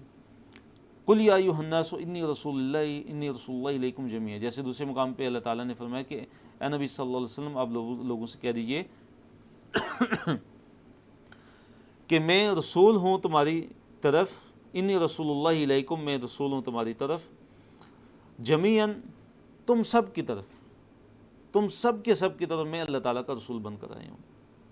تو نبی علیہ الصلوۃ والسلام کی جو رسالت ہے وہ عالمی رسالت ہے، عالمگیر رسالت ہے، تمام انسانوں کے لیے ہے، اور انسانوں کے لیے ہے، جنوں کے لیے، اور تا قیامت تک کے لیے ہے۔ اب اللہ تعالیٰ کی صفات کا بیان ہے۔ اللہ تعالیٰ کون ہے؟ کہ الذی، وہ کہ لہو، اسی کے لیے، ملک السماوات والارض، آسمانوں کی بادشاہت اور زمین کی بادشاہت اسی کے لیے، اس اللہ تعالیٰ ہی کے لیے ہے۔ کہ وہ کون ہے؟ ولم یتخذ ولدا، اور اس نے کوئی اولاد نہیں بنائی ہے، اللہ تعالیٰ کی کوئی اولاد نہیں ہے۔ تو اس میں کن لوگوں کی تردید ہے، کن لوگوں کا رد ہے؟ یہود کا رد ہے کہ جو حضرت عزیر علیہ السلام کو اللہ کا بیٹا کہتے تھے، نصارہ کا، عیسائیوں کا رد ہے جو حضرت مسیح یعنی عیسیٰ علیہ السلام کو اللہ تعالیٰ کا بیٹا کہتے تھے، اور اسی طرح اس میں مشرکین کے بعض ان قبائل کا رد ہے کہ جو نعوذ باللہ فرشتوں کو اللہ تعالیٰ کی بیٹیاں قرار دیتے تھے۔ وَلَمْ يَكُنْ لَهُ شَرِيكٌ فِي الْمُلْكِ، اور نہیں ہے اس کا کوئی شریک، یعنی اللہ تعالیٰ کا کوئی شریک نہیں ہے، فی الملک کی، بادشاہت میں، اللہ تعالیٰ کا بادشاہت میں کوئی بھی شریک نہیں ہے۔ اور یہ رد ہے مشرکین کا اور ان لوگوں کا کہ جو دو خداؤں کے قائل ہیں، تین خداؤں کے، اس سے زیادہ خداؤں کے قائل ہیں، ان کا رد ہے کہ اللہ تعالیٰ کا کوئی بھی شریک نہیں ہے بادشاہت میں۔ وہ خلق کل شیء، اور فرمایا کہ اللہ تعالیٰ نے پیدا کیا، وہ خلق، اور اللہ تعالیٰ نے پیدا کیا، کل شیء، ہر چیز کو، فقدرہ، پھر اللہ تعالیٰ نے اس کا ایک اندازہ مقرر کیا، تقدیراً، پورا اندازہ، پھر پورا اندازہ جو ہے اللہ تعالیٰ نے اس چیز کا کیا کیا؟ مقرر کیا۔ کہ جب اللہ تعالیٰ نے مخلوقات کو بنایا تو ہر مخلوق کو جو ہے اس سے وہی افعال صادر ہوتے ہیں کہ جس چیز کے لیے وہ مخلوق کیا ہے؟ پیدا کی گئی ہے۔ اگلے صفحے کی طرف آتے ہیں، صفحہ نمبر 360 ہے اور پارہ نمبر 18 ہے، اور اس میں آیت نمبر 3 سے لے کر آیت نمبر 11 تک ہیں۔ قرآن فرقان ہے، اور اللہ تعالیٰ کا نہ بیٹا ہے، نہ اللہ تعالیٰ کو کوئی شریک ہے۔ اللہ تعالیٰ کے شریک جو بنائے گئے ہیں وہ کسی چیز کے مالک نہیں ہیں۔ یہ مشرکین جو ہے اللہ تعالیٰ کو چھوڑ کے دوسروں کو جو شریک بناتے ہیں وہ کسی بھی چیز کے مالک نہیں ہیں، کسی بھی چیز کو پیدا نہیں کر سکتے، بلکہ وہ خود پیدا کیے جاتے ہیں، بلکہ وہ خود پیدا کیے ہوئے ہیں۔ نہ اپنے نفسوں کے لیے کسی نقصان کے مالک ہیں، نہ ہی کسی نفع کے مالک ہیں، نہ ہی وہ موت کے مالک ہیں، نہ ہی وہ زندگی کے مالک ہیں، اور نہ ہی دوبارہ زندہ کرنے کے وہ مالک ہیں۔ تو اللہ تعالیٰ نے یہاں پہ مشرکین کا رد کیا۔ دیکھیے کیا فرمایا اللہ تعالیٰ نے، وَاتَّخَذُوا، اور انہوں نے بنا لیے، من دونہ ہی، اس کے سوائے نہیں، اس اللہ تعالیٰ کے سوا، آلہۃً، کئی معبود، انہوں نے اللہ تعالیٰ کو چھوڑ کے اللہ تعالیٰ کے سوا کئی معبود بنا لیے۔ اب وہ معبود ان کے کیسے معبودان باطلہ ہیں کہ لا یخلقون شیئا، کوئی بھی چیز وہ پیدا نہیں کرتے، لا یخلقون شیئا، کوئی چیز وہ پیدا نہیں کرتے، وہم یخلقون، حالانکہ وہ خود پیدا کیے جاتے ہیں، وہ خود پیدا کیے ہوئے ہیں۔ تو کیسے یہ الہ ہیں، کیسے یہ معبود ہیں ان کے؟ تو نہ کوئی چیز پیدا کر سکتے ہیں بلکہ خود ان کو بنایا گیا ہے۔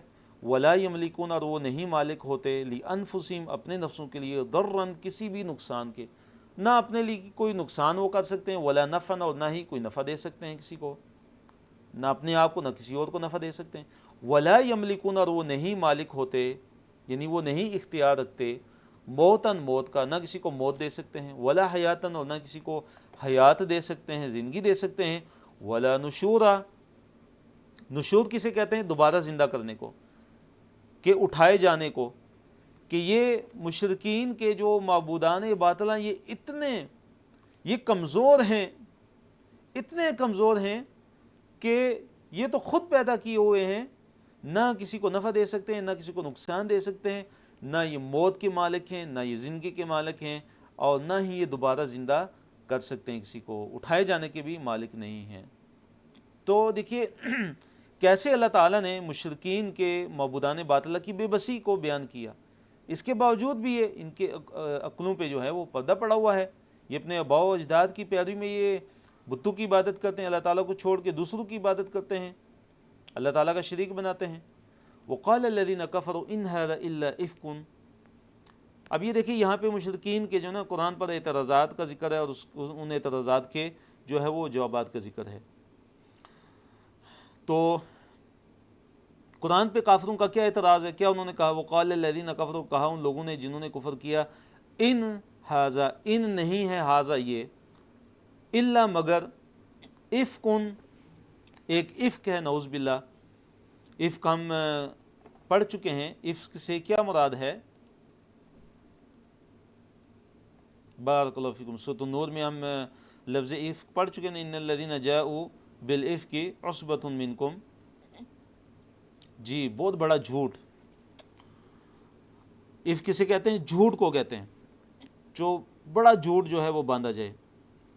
تو کافروں نے کیا کہا کہ یہ نہیں ہے مگر ایک افک ہے، افتراہ، جو گڑھ لیا اس نے، یعنی محمد صلی اللہ علیہ وسلم نے، نعوذ باللہ، اپنی طرف سے گڑھ لیا ہے۔ مشرکین کا یہ دیکھیے کتنا بڑا قرآن کے اوپر اعتراض اور طعن ہے، طعن و تشنیع ہے، کہ وہ کیا کہتے تھے کہ اپنی طرف سے گڑھ لیا، نعوذ باللہ، وَأَعَانَهُ، اور مدد کی ہے اس کی، اعانت اسی سے ہے، اور لفظ تعاون بھی اسی سے ہے، دیکھیے وَأَعَانَهُ، اور اعانت کی ہے اس کی، یعنی محمد صلی اللہ علیہ وسلم کی، علیہ، اس پر، اس کام پر، یعنی اس قرآن کے بنانے پہ، قوم، لوگوں نے، آخرون، دوسرے جو لوگ ہیں انہوں نے جو ہے مدد کی ہے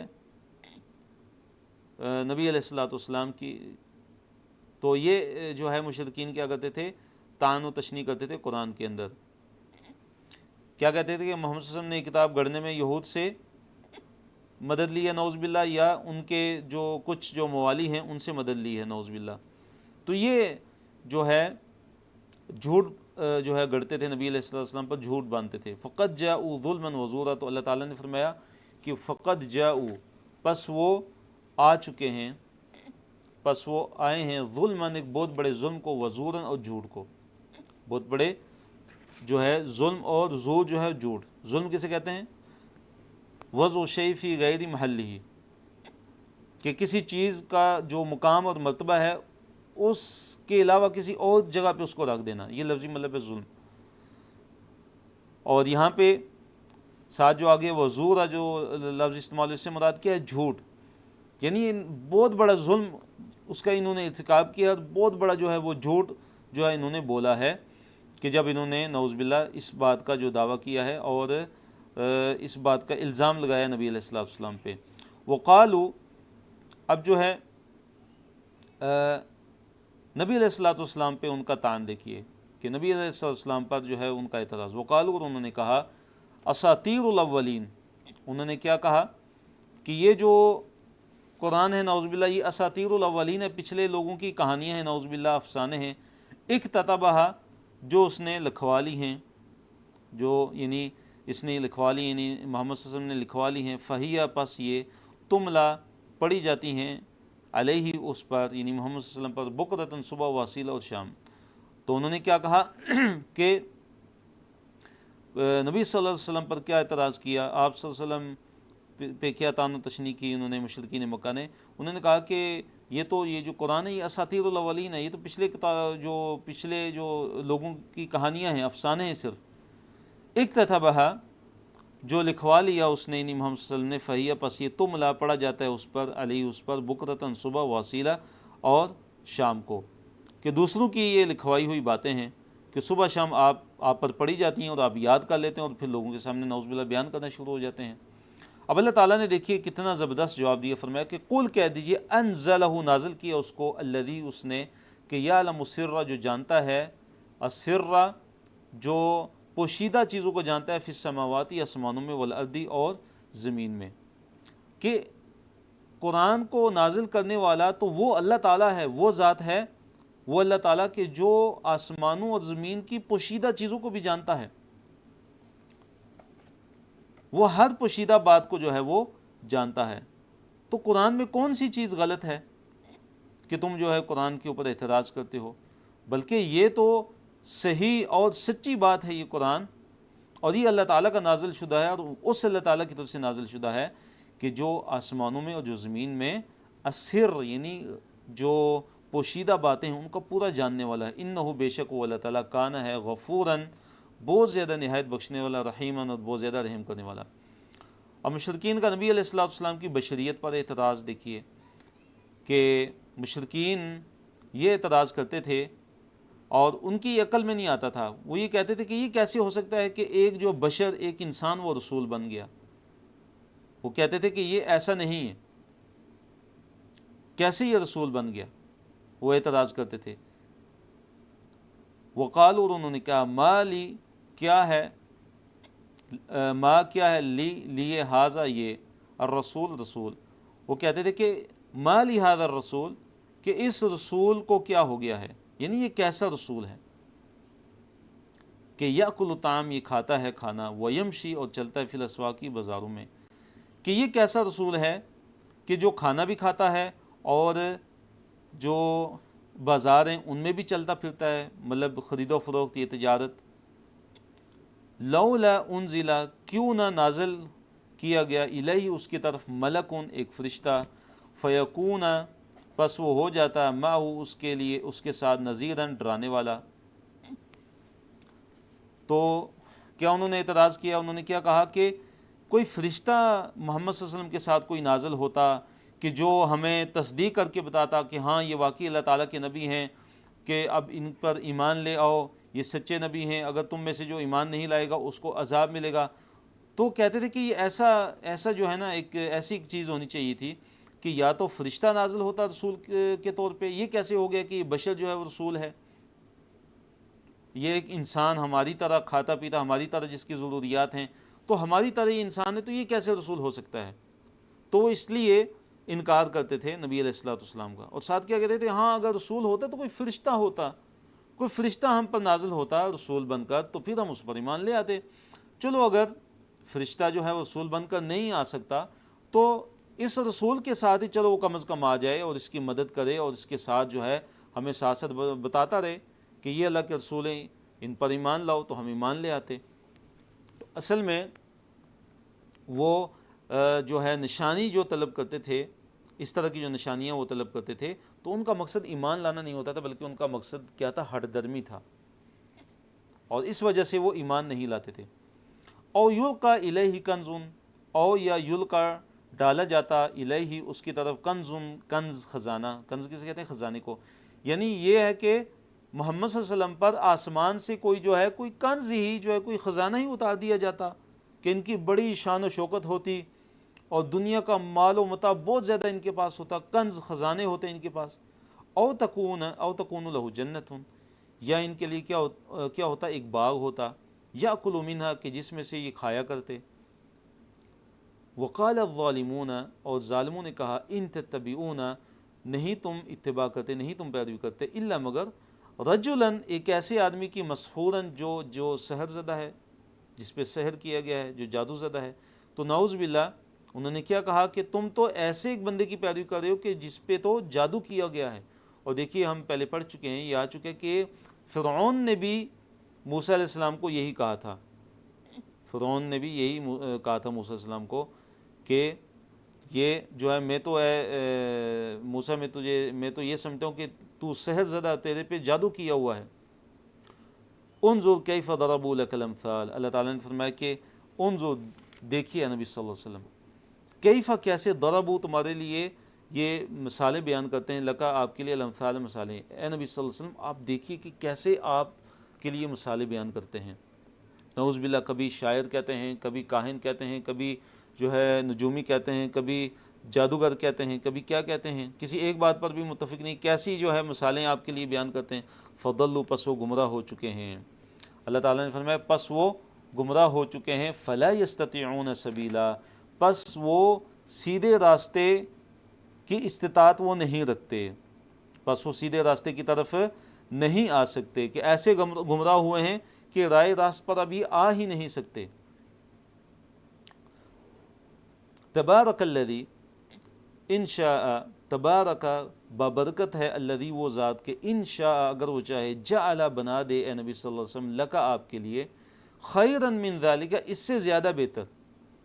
تو اس میں اللہ تعالیٰ کی طرف سے نبی علیہ الصلوۃ والسلام کی کے لیے تسلی کا سامان ہے، تسلی دی گئی ہے کہ اللہ تعالیٰ اگر چاہے تو اللہ تعالیٰ کے لیے کوئی کام مشکل نہیں ہے، ان اللہ علی کل شیء قدیر، اللہ تعالیٰ تو ہر چیز پر قادر ہے۔ اللہ تعالیٰ تو چاہے کہ یہ جو چیزیں جن کا آپ سے مطالبہ کر رہے ہیں کہ آسمان سے کوئی جو ہے خزانہ جو ہے ڈالا جائے، آسمان سے کوئی خزانہ جو ہے وہ اتارا جائے، کوئی فرشتہ آئے ساتھ، یا اے نبی صلی اللہ علیہ وسلم آپ کے لیے جو ہے کوئی باغ ہونا چاہیے جس میں سے آپ کھائیں، اللہ نے فرمایا کہ اللہ تعالیٰ تو بڑی بابرکت ذات ہے، اللہ تعالیٰ اگر چاہے تو اس سے زیادہ آپ کے لیے کیا جعل بنا سکتا ہے، کیا جناتین، جنتیں یعنی کہ باغات ایسے آپ کے لیے بنا سکتا ہے کہ تجری جس میں چلتی ہوں من تحتیہ جن کے نیچے سے الانہار نہریں۔ اللہ تعالیٰ چاہے تو آپ کے لیے دنیا کے اندر یہ ایسی نہریں جو ہے وہ چلا دے کہ جن کے نیچے سے ایسے باغات اللہ تعالیٰ آپ کے لیے بنا دے کہ جن کے نیچے سے نہریں چلتی ہوں۔ وَيَجْعَلْ لَكَ قُصُورًا، وَيَجْعَلْ اور بنا دے لَكَ آپ کے لیے قصورا، قصور قصر ان کی جمع، قصر کسے کہتے ہیں؟ پیلس، محل۔ تو اللہ تعالیٰ چاہے تو آپ کے لیے محلات بنا دے۔ بل کذبوا بالساعۃ، بلکہ کذبوا انہوں نے تکذیب کی ہے، بالساعۃ، سا کسے کہتے ہیں؟ چیٹ میں لکھ کے بتائیے بارک اللہ فیکم، یہ لفظ پہلے بھی کئی دفعہ گزر چکے ہیں قرآن میں۔ الساعہ، ما معنی الساعہ؟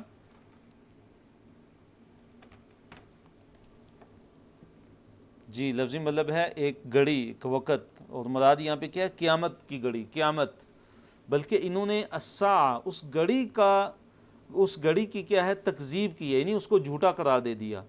وَأَعْتَدْنَا، اب دیکھیے اللہ تعالیٰ نے کیا، سبحان اللہ، کیا وعید اللہ تعالیٰ نے ارشاد فرمائی کہ جو بھی قیامت کا انکار کرے گا کیا ہے اس کے لیے ہم نے کیا تیار کیا ہے؟ وَأَعْتَدْنَا، اور ہم نے تیار کیا ہے، لیمن اس کے لیے کہ جو کذب، جو تکذیب کرے، بالساعۃ، قیامت کی گھڑی کی تکذیب جو کرتا ہے، سعیرا، بھڑکتی ہوئی آگ، کہ جو بھی قیامت کی گھڑی کی تکذیب کرتا ہے، جو بھی قیامت کا انکار کرتا ہے، اس کی تکذیب، اس کو جھوٹا قرار دیتا ہے، تو ہم نے اس کے لیے بھڑکتی ہوئی آگ کو تیار کیا ہے۔ تو آخری صفحہ اس کی طرف ہم آتے ہیں۔ اب دیکھیے میدان محشر ہوگا، کفار ہوں گے، اور جہنم جب کفار کو دیکھے گی، جب جہنم کفار کو جب دیکھے گی تو اس جہنم کا، اس دوزخ کا کیا ہوگا؟ جوش و خروش ہوگا، اور اس کا چنگاڑنا ہوگا کافروں کے لیے، اس کا کیا ہوگا؟ کافروں کے لیے سخت چنگاڑنا ہوگا، اور وہ جہنم کی دھاڑیں سنیں گے، اور غصے کی جو ہے نا جہنم کی آوازیں سنیں گے۔ تو اس سے کیا پتہ چلتا ہے؟ بھی آیت آگے آ رہی ہے کہ جہنم کا باشعور ہونا ثابت ہوتا ہے۔ اذا، جب رأتہم، وہ دیکھے گی، یعنی وہ جہنم، ہم انہیں، یعنی ان مشرکوں کو، من مکان، مکان، جگہ، بعید، دور کی، جب دور سے ہی وہ جہنم ان کو دیکھ لے گی نا، تو سمعوا، تو یہ لوگ سنیں گے، سمعوا، سنیں گے، لہا، اس کی، تغیظاً، سخت غصے کی آواز، وزفیرا، اور دہاڑیں جو ہے اس کا دھاڑنا سنیں گے۔ وَإِذَا أُلْقُوا، جب وہ ڈالے جائیں گے، منہا، اس میں سے، یعنی اس جہنم کے اندر، مکانم ضیقاً، ایک تنگ مکان، مکان جگہ کو کہتے ہیں، اردو میں بھی لفظ مکان استعمال ہوتا ہے، اور ضیق کسے کہتے ہیں؟ ضیق، تنگ جگہ، مکانن ضیقاً، تنگ جگہ، مقرنین، اور تنگ جگہ میں بھی کیسے؟ ایک دوسرے سے جکڑے ہوئے۔ جہنم کے اندر جب یہ ڈالے جائیں گے، کسی تنگ جگہ میں ٹھونس کر ایک دوسرے سے جکڑ دیے جائیں گے، دعو، تو پکاریں گے یہ جہنمی لوگ، ہنالک، اس وقت، وہاں پہ، ثبورا کسے کہتے ہیں؟ موت کو، ہلاکت کو، وہ پھر موت کو پکاریں گے کہ بس اب ہمیں موت آ جائے، کیونکہ وہ اتنا شدید ترین عذاب ہوگا کہ اس کو جھیل ہی نہیں سکیں گے۔ تو اس سے ہمیں کیا سبق ملتا ہے؟ کہ ہم جو ہے جہنم جو ہے اللہ تعالیٰ کی پناہ مانگے جہنم سے، اور اللہ تعالیٰ سے یہ دعا کریں کہ اللہ تعالیٰ، اللہم لا تجعلنا منہم، اے اللہ ہمیں ان میں سے مت کر۔ اور انہیں پھر کیا کہا جائے گا کہ لا تدعوا اليوم، آج مت پکارو، ثبورا واحدا، ایک موت، ثبورا واحدا، ایک ثبور موت کو کہتے ہیں، آج ایک موت مت پکارو، ودعوا، اور پکارو، ثبورا کثیرا، بہت زیادہ موتیں، ہزار دفعہ موت کو پکارو، 1000 سے بھی زیادہ موت کو پکارو، لیکن موت کو پکارنے کا کوئی فائدہ نہیں، تم پہ موت آنے والی نہیں ہے، اے جہنمیوں، تم پہ موت آنے والی اب نہیں ہے، اب اس جہنم کے اندر تم مرنے والے نہیں ہو، بلکہ تم ہمیشہ کے لیے اس جہنم کے اندر رہنے والے ہو۔ قل، کہہ دیجئے، اذالک خیر، کیا ذالک یہ خیر زیادہ بہتر ہے، ام یا جنت الخلدی جو جنت خلد ہے، ہمیشگی کی جنت ہے، التی وہ جنت کے وعدہ وعدہ کیا گیا جس کا المتقون متقی لوگوں سے۔ آپ اے نبی صلی اللہ علیہ وسلم آپ ان سے کہہ دیجئے کہ کیا یہ زیادہ بہتر ہے، یہ انجام، یہ جو بدترین انجام ہے جو جہنم کا انجام ہے، کیا یہ زیادہ بہتر ہے یا کہ وہ ہمیشگی کی جنت کہ جس کا وعدہ اللہ تعالیٰ کی طرف سے متقی لوگوں سے کیا گیا ہے، اور وہ جو جنت ہے وہ کیا ہے، کانت لہم وہ ہوگی ان کے لیے جزاءً ان کا بدلہ ہوگی، وہ مسیرہ اور لوٹنے کی جگہ ہوگی، وہ مسیرہ اور ان کے لوٹنے کی جگہ ہوگی، ان کا ٹھکانہ ہوگی، لہم فیہا ما یشاؤن لہم ان کے لیے فیہا اس میں یعنی جنت میں ہوگا ما یشاؤن جو وہ چاہیں گے، اس جنت کے اندر ان جنتیوں کے لیے جو چاہیں گے وہ ان کو ملے گا، جو خواہش کریں گے جنت کے اندر ان کی وہ خواہش کا ہو جائے گی، پوری ہو جائے گی۔ اب جنت میں کتنا عرصہ رہیں گے، خالدین ہمیشہ ہمیش کے لیے رہیں گے۔ کان علی ربک، اللہ تعالیٰ نے فرمایا کان علی ربک یہ تیرے رب کے ذمے ہو چکا ہے، وعدن ایسا وعدہ، مسئولاً کہ جو جس کا سوال کیا جا سکتا ہے، یعنی ایسا وعدہ ہے کہ جو قابل طلب ہے۔ مراد یہ ہے کہ یہ اللہ تعالیٰ نے اپنے ذمے ڈال لیا ہے، اور یہ اللہ تعالیٰ کا ایسا وعدہ ہے کہ جو اللہ تعالیٰ کے ذمے واجب ہو گئی، یہ بھی اللہ تعالیٰ کا کرم ہے، اللہ تعالیٰ کا فضل ہے، حالانکہ اللہ تعالیٰ پر تو کوئی چیز واجب نہیں ہو سکتی، تو اللہ تعالیٰ کا کرم ہے کہ اللہ تعالیٰ کا یہ وعدہ جو ہے وہ پورا ہو کر رہنے والا ہے۔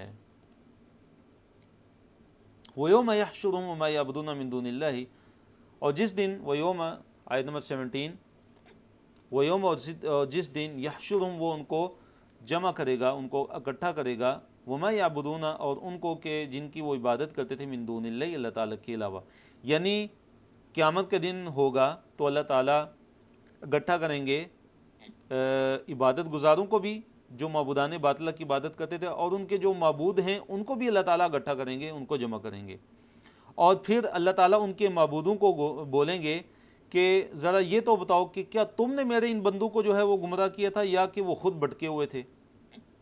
تو اب کیا ہوگا، مراد یہ کہ یہ جو شریک جو انہوں نے دنیا کے اندر بنائے ہوئے ہیں معبودان باطلہ، جب یہ جو معبود ہیں، جب قیامت کا دن ہوگا، اللہ تعالیٰ ان عبادت گزاروں پوجا کرنے والوں کو بھی اللہ تعالیٰ اکٹھا کرے گا، اور ان کے معبودوں کو بھی، شریکوں کو بھی، اور پھر ان کے شریکوں سے پوچھے گا کہ ذرا یہ بتاؤ کہ کیا تم نے میرے بندوں کو گمراہ کیا تھا یا یہ خود گمراہ ہو گئے تھے۔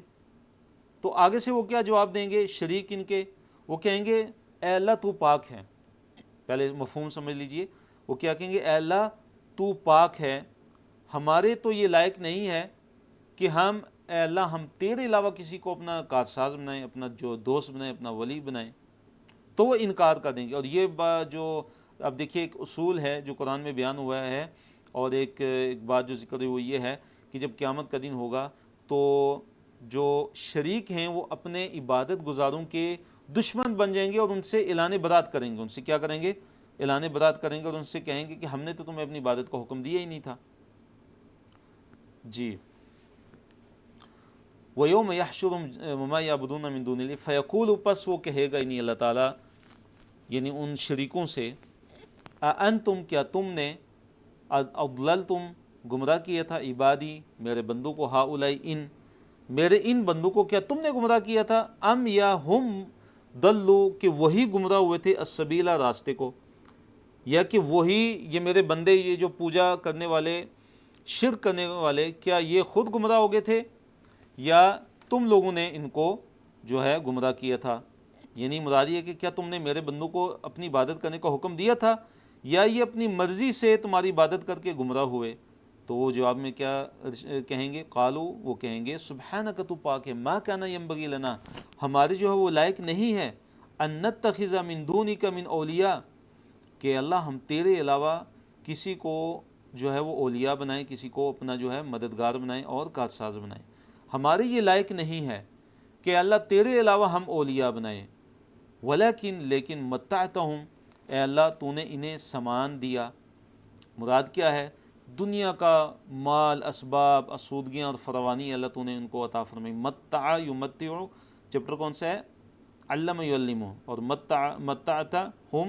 متعتہم کون سا فعل، کون سا فعل ماضی ہے، فرمایا متعتہم، دیکھیے متاع سے، متاع کسے کہتے ہیں؟ ساز و سامان کو، کہ اللہ تو نے ان کو متاع، ساز و سامان، دنیا کا مال و اسباب، فراوانی اور آسودگیاں اور آسائشیں، عیش و عشرت والی زندگی تو نے ان کو عطا فرمائی تھی، وہ آباؤں، اور ان کے باپ دادوں کو بھی، ان کے باپوں کو بھی۔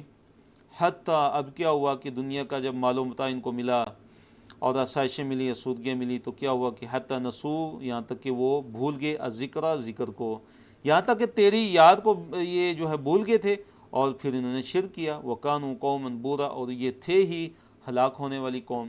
بورا بائر کی جمع ہے ہلاک ہونے والے، یہ ایسے لوگ ہیں کہ یہ خود ہی ہلاک ہونے والے تھے۔ اب کیا ہے کہ اللہ تعالیٰ اب جو عبادت گزار ہیں ان سے اللہ تعالیٰ مخاطب ہوں گے، جو دنیا کے اندر جو شرک کرنے والے، شریک ٹھہرانے والے جو ہوں گے، ان سے اللہ تعالیٰ مخاطب ہوں گے اور ان کو کہیں گے فقد کذبوکم، فقط بس تحقیق، کذبوکم، انہوں نے تمہیں جھٹلا دیا ہے، یعنی تمہارے شریکوں نے تو تمہیں جو ہے وہ اعلان برات تم سے کر دیا ہے کہ انہوں نے تو تمہیں اپنی عبادت کا تو حکم دیا ہی نہیں تھا، تو تم ان کی عبادت کیوں کرتے تھے؟ انہوں نے تو تمہیں جھٹلا دیا ہے، بما تقولون، اس چیز میں کہ جو تم کہتے ہو، جو تم دعویٰ کرتے ہو۔ اب کیا ان کا حال ہوگا؟ ان جو ہے اللہ تعالیٰ کو چھوڑ کے دوسروں کی عبادت کرنے والوں کا، شرک کرنے والوں کا کیا حال ہوگا؟ فرمایا اللہ تعالیٰ نے ان کے بارے میں کہ فما تستطیعون صرفا، اب تم نہیں استطاعت رکھتے ہو صرفاً ہٹانے کی، اب تم استطاعت نہیں رکھتے ہو صرفاً ہٹانے کی۔ دیکھیے صرف یصرف کسے کہتے ہیں؟ ہٹانا کسی چیز کو، کسی چیز کو ہٹا دینا۔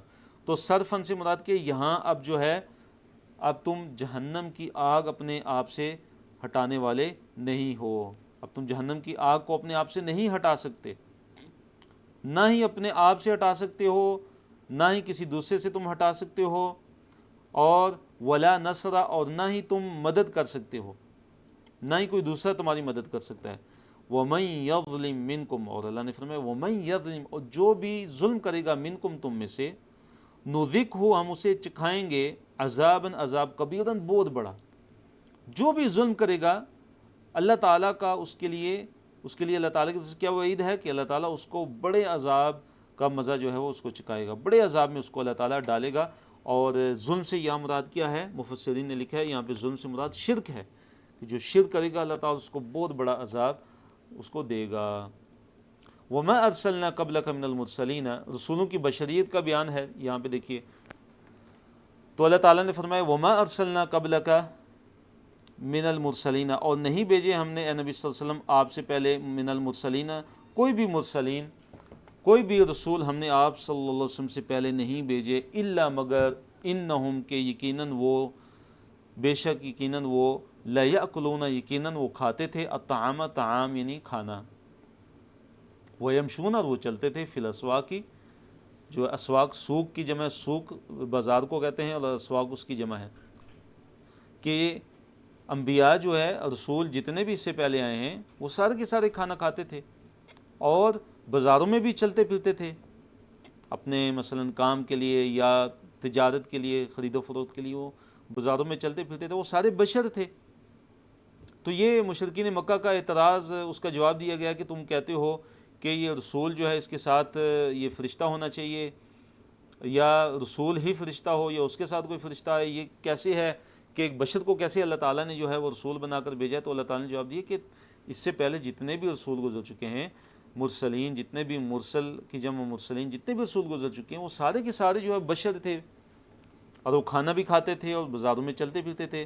وَجَعَلْنَا بَعْضَكُمْ لِبَعْضٍ فِتْنَةً، تو اللہ تعالیٰ نے فرمایا کہ ہم نے تم میں سے بعض کے لیے کیا بنا دیا ہے؟ ہم نے فتنہ بنا دیا ہے، ہم نے تمہارے بعض کو بعض کے لیے کیا بنا دیا ہے؟ فتنہ بنا دیا ہے۔ فتنہ بنا دینے سے مراد کیا ہے؟ کہ ہم نے جو انبیاء کی اور ان کے ذریعے سے ان پر ایمان لانے والوں کی کیا کی ہے؟ ہم نے آزمائش کی ہے، تاکہ کھرے کھوٹے کی جو ہے وہ تمیز ہو جائے، پہچان ہو جائے کہ کون جو ہے نبیوں پہ ایمان لاتا ہے اور کون ہے جو نبیوں پر ایمان نہیں لاتا۔ اس لیے آگے فرمایا اتصبرون، پھر کیا تم صبر کرنے والے ہو، پھر کیا تم صبر کرتے ہو۔ وَكَانَ رَبُّكَ بَصِيرًا، اور اللہ تعالیٰ نے فرمایا کہ بے شک اے نبی صلی اللہ علیہ وسلم، آپ کا جو رب ہے وہ بہت زیادہ دیکھنے والا ہے، تو الحمدللہ اللہ تعالیٰ کے فضل و کرم سے ہمارا آج کا سبق یہ اختتام پذیر ہوتا ہے، اور ہمارا یہ لیول 3 جو ہے الحمدللہ اللہ تعالیٰ کے فضل و کرم سے مکمل ہوتا ہے، مکمل ہو چکا ہے، اللہ کا شکر ہے۔ تو اللہ تعالیٰ سے دعا اللہ تعالیٰ جو ہم نے سیکھا اللہ تعالیٰ ہمیں اس پر عمل کرنے کی توفیق عطا فرمائے، اور اللہ تعالیٰ بہترین جزا عطا فرمائے انڈرسٹینڈ قرآن گلوبل ٹیم کو، کہ اللہ تعالیٰ ان کو اس کا جو بہترین اجر اس سے نوازے اللہ تعالیٰ۔ تو اچھا سیکھنے اور کورس سے فائدہ اٹھانے کے لیے روزانہ کا سبق دہرائیے، ساتھ ساتھ لکھیے اور نوٹس بھی مکمل کیجیے، جو پڑھتے ہیں کسی کو پڑھانے کی بھی کوشش کیجیے۔ کفارہ مجلس کی ہم دعا پڑھتے ہیں، سبحانک اللہم و بحمدک، نشہد ان لا الہ الا انت، نستغفرک و نتوب الیک۔